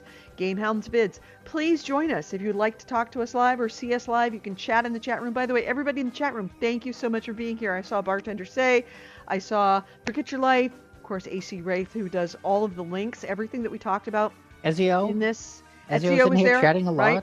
Yeah. If you heard us talk about anything and you want to find a link to that information, just go to YouTube, Facebook, or Twitch, look in the comment section. He puts a link for absolutely everything that we've talked about in the chat. So you can it's essentially sourcing all of our information so that you know that we're telling the truth. Please feel free to go there and check those out. If you can't find it on Google yourself, you can always find it there. So, ways to support us. First off, if you are listening to us as an audio podcast on Apple Podcasts or iHeartRadio or wherever you listen to your podcasts, please leave us some feedback there or leave us a thumbs up or any kind of feedback, star, whatever it takes. Subscribe to us so that you know when we're on every week. Thank you so much for all of you who have already done that. And if you haven't, we would love it if you could, because it does make a very big difference for us. The other ways that you can support us is subscribe. If you haven't subscribed wherever you're listening or watching us, please do so. We get a little bit of money, but a little bit of money adds up to little tiny raindrops that make big oceans for us. We don't anticipate an ocean. We just want to help pay our bills and keep ourselves going into our 20th year coming up. Now, the other way to support us is through our Patreon. Patreon.com/GameHounds. $1 a month is all we ask to help support us and keep us going and help pay our bills. So please do that if you can. Thank you to all of you who already have, and we look forward to those who will be joining that caliber of listener in the future. AC Ray, thank you for doing all of our links and everything. Nick, we will talk to you in a couple of weeks. Have a good one, everyone. Yes. Bye.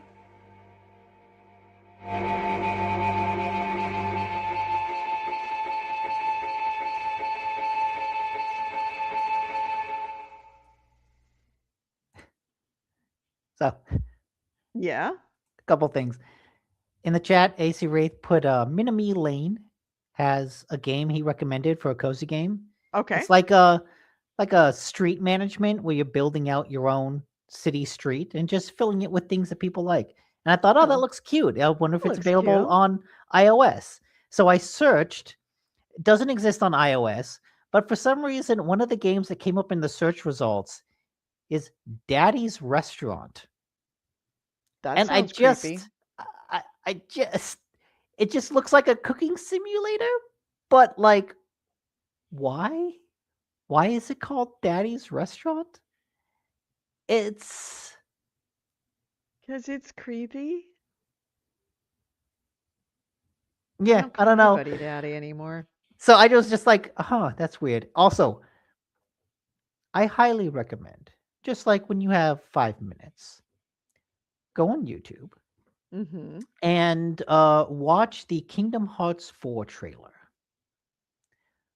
But Mm-hmm. Do it after, Chris's daily smoke. Like take a Mm-hmm. couple extra hits. Daily medication? Yeah, take a couple extra hits and Okay. then watch the trailer. Okay. Because I watched it sober and I have just absolutely no fucking clue what's going on. You need somebody to I translate it from I cannabis speak? Got it. I just I know people love Kingdom Hearts 4, but like I'm watching this trailer and there's a scene of Mickey like, "Woohoo! The portal has opened into the Hellmouth." And I'm like, "What the fuck is Mickey talking about?" Oh, go fuck yourself. It's like he doesn't say Hellmouth, but like he's giving Final Fantasy, like crazy Final Fantasy exposition in his Mm-hmm. Mickey Mouse voice. And I'm just like, what the fuck? And then Donald Duck and Goofy appear as ghosts because they're in the Coco world, the Mexican underworld. And I'm like, what the fuck? And then there's a giant kaiju, a giant like demon kaiju in Japan destroying buildings. I'm like, how do you get from that to Coco World to Mickey Mouse exposition? It's nuts. It is so nuts. The Kingdom That Hearts 4 story is insane. There was a whole podcast that used to be on Waypoint where they played like all the Kingdom Hearts games and then tried mm-hmm. to recap the story. I listened to that whole series. I can't tell you what happened in Kingdom Hearts, even though I listened to them recap every episode in every game, because half of the conversation was, oh, and then Sora's clone went and did this, and like, no, it's not his clone, it's his digital double. It's like, no, it's not his digital double, it's clone that doesn't have a heart, but then he got a heart, so he became a new person, not just his clone. It's no, you're no, Oh God. that's a Oh. different character who became the clone. It's Oh. like they don't even know what's going on. And Wow. so it's an insane, like the story and lore is absolutely crazy. But I gotta respect all the people into Kingdom Hearts 4. Ezio was talking about it earlier in the chat. Mm-hmm. Um, it's just like, man, that is a game I cannot get into. You cannot play Kingdom Hearts 4 unless you have played all the previous games. Okay. Well, that's good to know because I never wanted to play any of the previous No, games, no, and I I'm not. remember when they first came out. And I'm telling you, you don't have to play the games. But that means the trailer should be especially entertaining because you're gonna watch it going, What the fuck is going on here? what? Okay. What? All right. I kind of sort of want to watch it with you. Okay.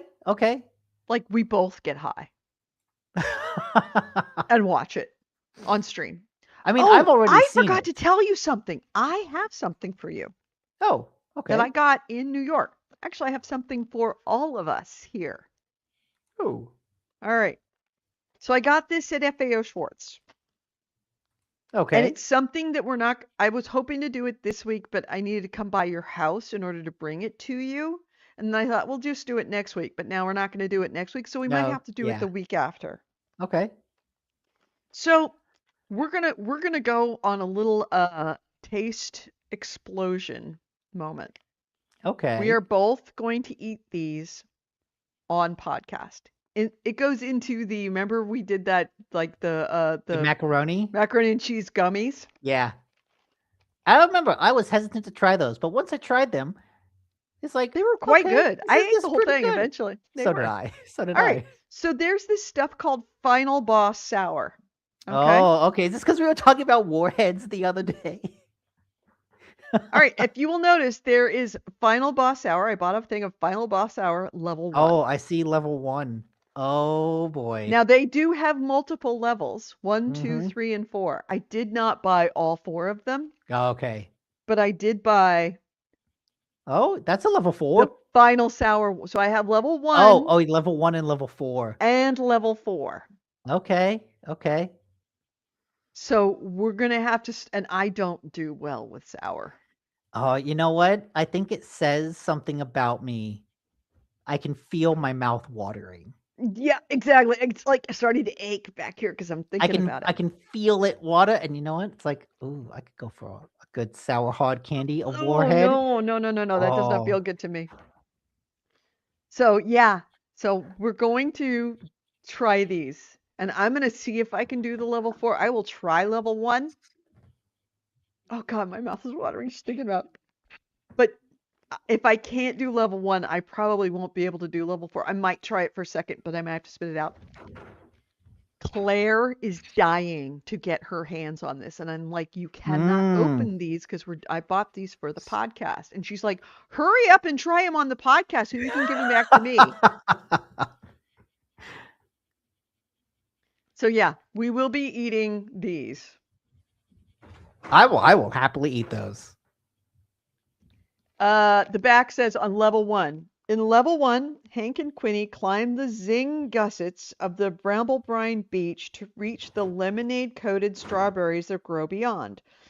Zipping through the fog to stop them is Caustica, Jupiter, did the you open diluted all? queen bee who has regained her vicious I- sting by surviving the final boss. Now that's level 1. The story on the back of level 4 looks like the FAA put their little dots on the backs of this that said that they looked at them. So I have to take Okay. off the little FAA dots, bastards. Jupiter has actually forced his way into the office. Oh gosh. Hi, Jupy. Mm-hmm. So that was the story on level 1. That was kind of insane. All right, then the story on the back of level 4, if I can get this stupid fucking sticker off. Good lord, what do they make this with? I'll try and read through the sticker. Okay. In level 4. Okay, the caption. Uh-oh. We lost Nick. Nick? Oh, there we go. What I'm back. happened? Cat trouble. Cat nuzzled the mouse, which somehow exited the stream. I Okay. think the back button. So the first story starts with a zap. Now Okay.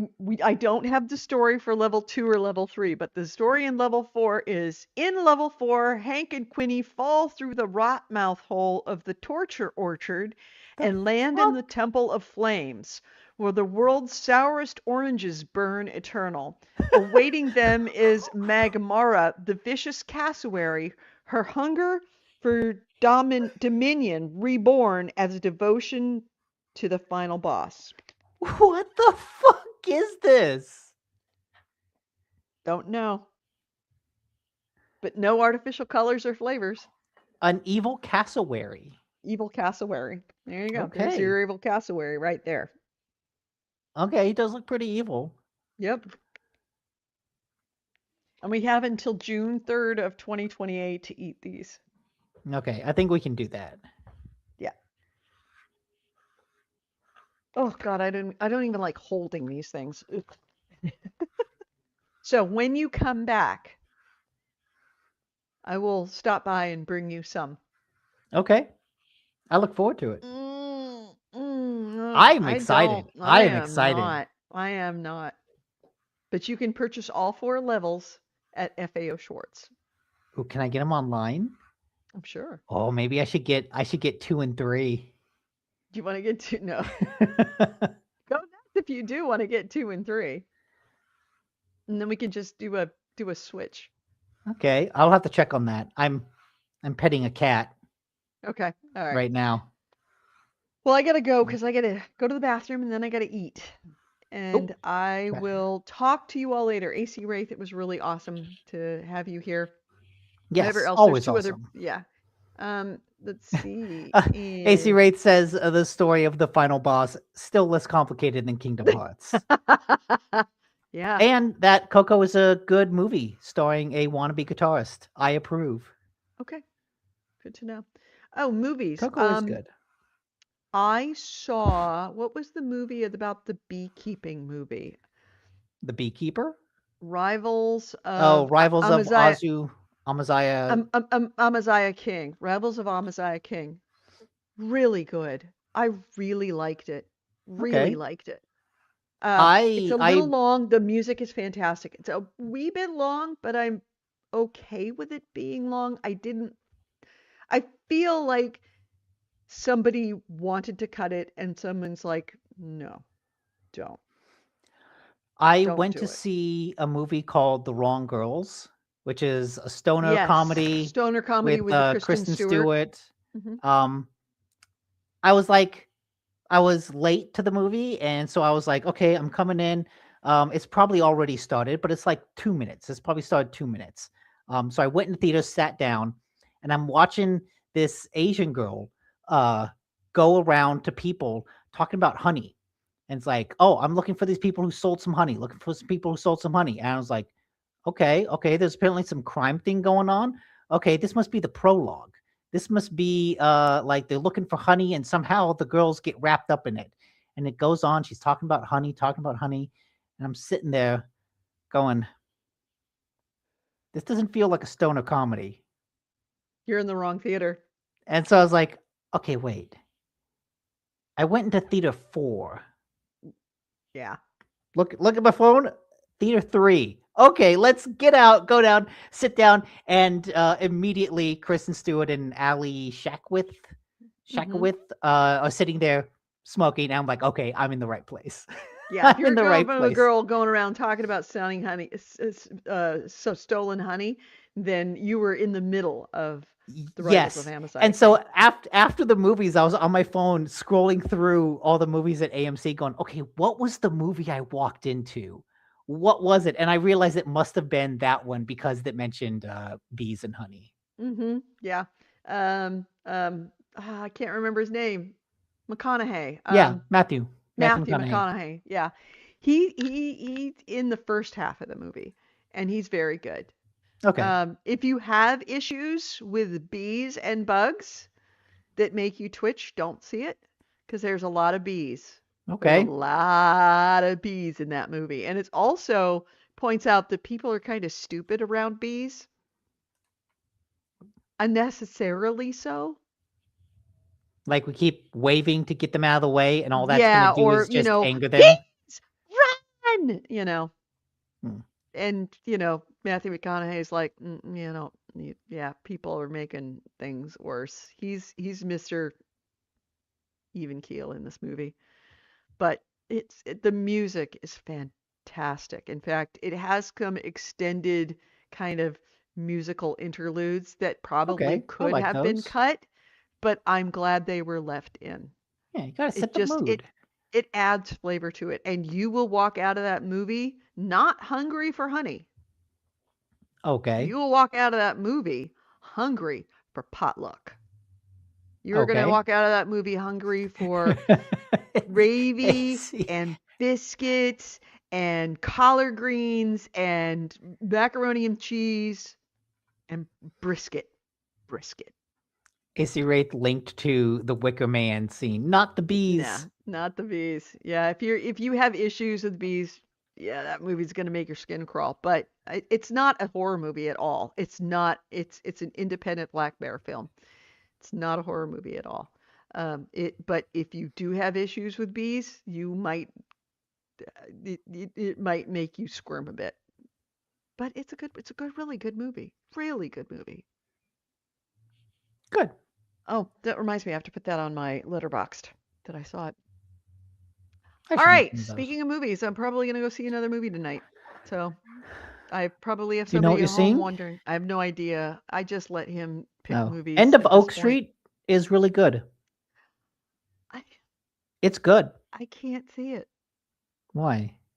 J.J. Oh, because it's Abrams. J.J. Abrams. You don't like Abrams. It's only produced by Bad Robot. He doesn't I have don't anything to do care. with it. I don't care.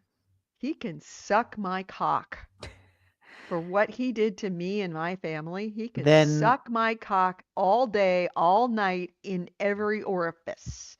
I'm not sure what My else is playing. long, Then greasy dick. it's a short. Not much out this week, other than those. Yeah. I get to be you doubly could go see angry the because I can Odyssey. be angry for my Did dead you ever husband angry. see the Odyssey? Yeah, so they came out Oh, okay. in Never 70 mind then. millimeter. Yeah. I didn't see it in IMAX, but I hear it is fantastic. If in you saw it in IMAX. 70 millimeter, you saw it in IMAX. No, IMAX and 70 millimeter are two different things. Yeah, but like I don't think you can have 70 millimeter outside of IMAX. Yeah, you can. I'm pretty sure. Oh. Yeah, we saw it in 70 millimeter. We did not see it in the IMAX theater, and there's only 25 of those in the country, and the only Yeah. one in the area is at Metreon. We didn't see it at Metreon. We saw it in Redwood City. And it's really good. It's good. And the girl child had read the Odyssey in school last year, and when we got done, we stopped, at the end of the movie, came at the end, and she looked over, she goes, "They left out so much." And I'm like, "Good for you. Good for you."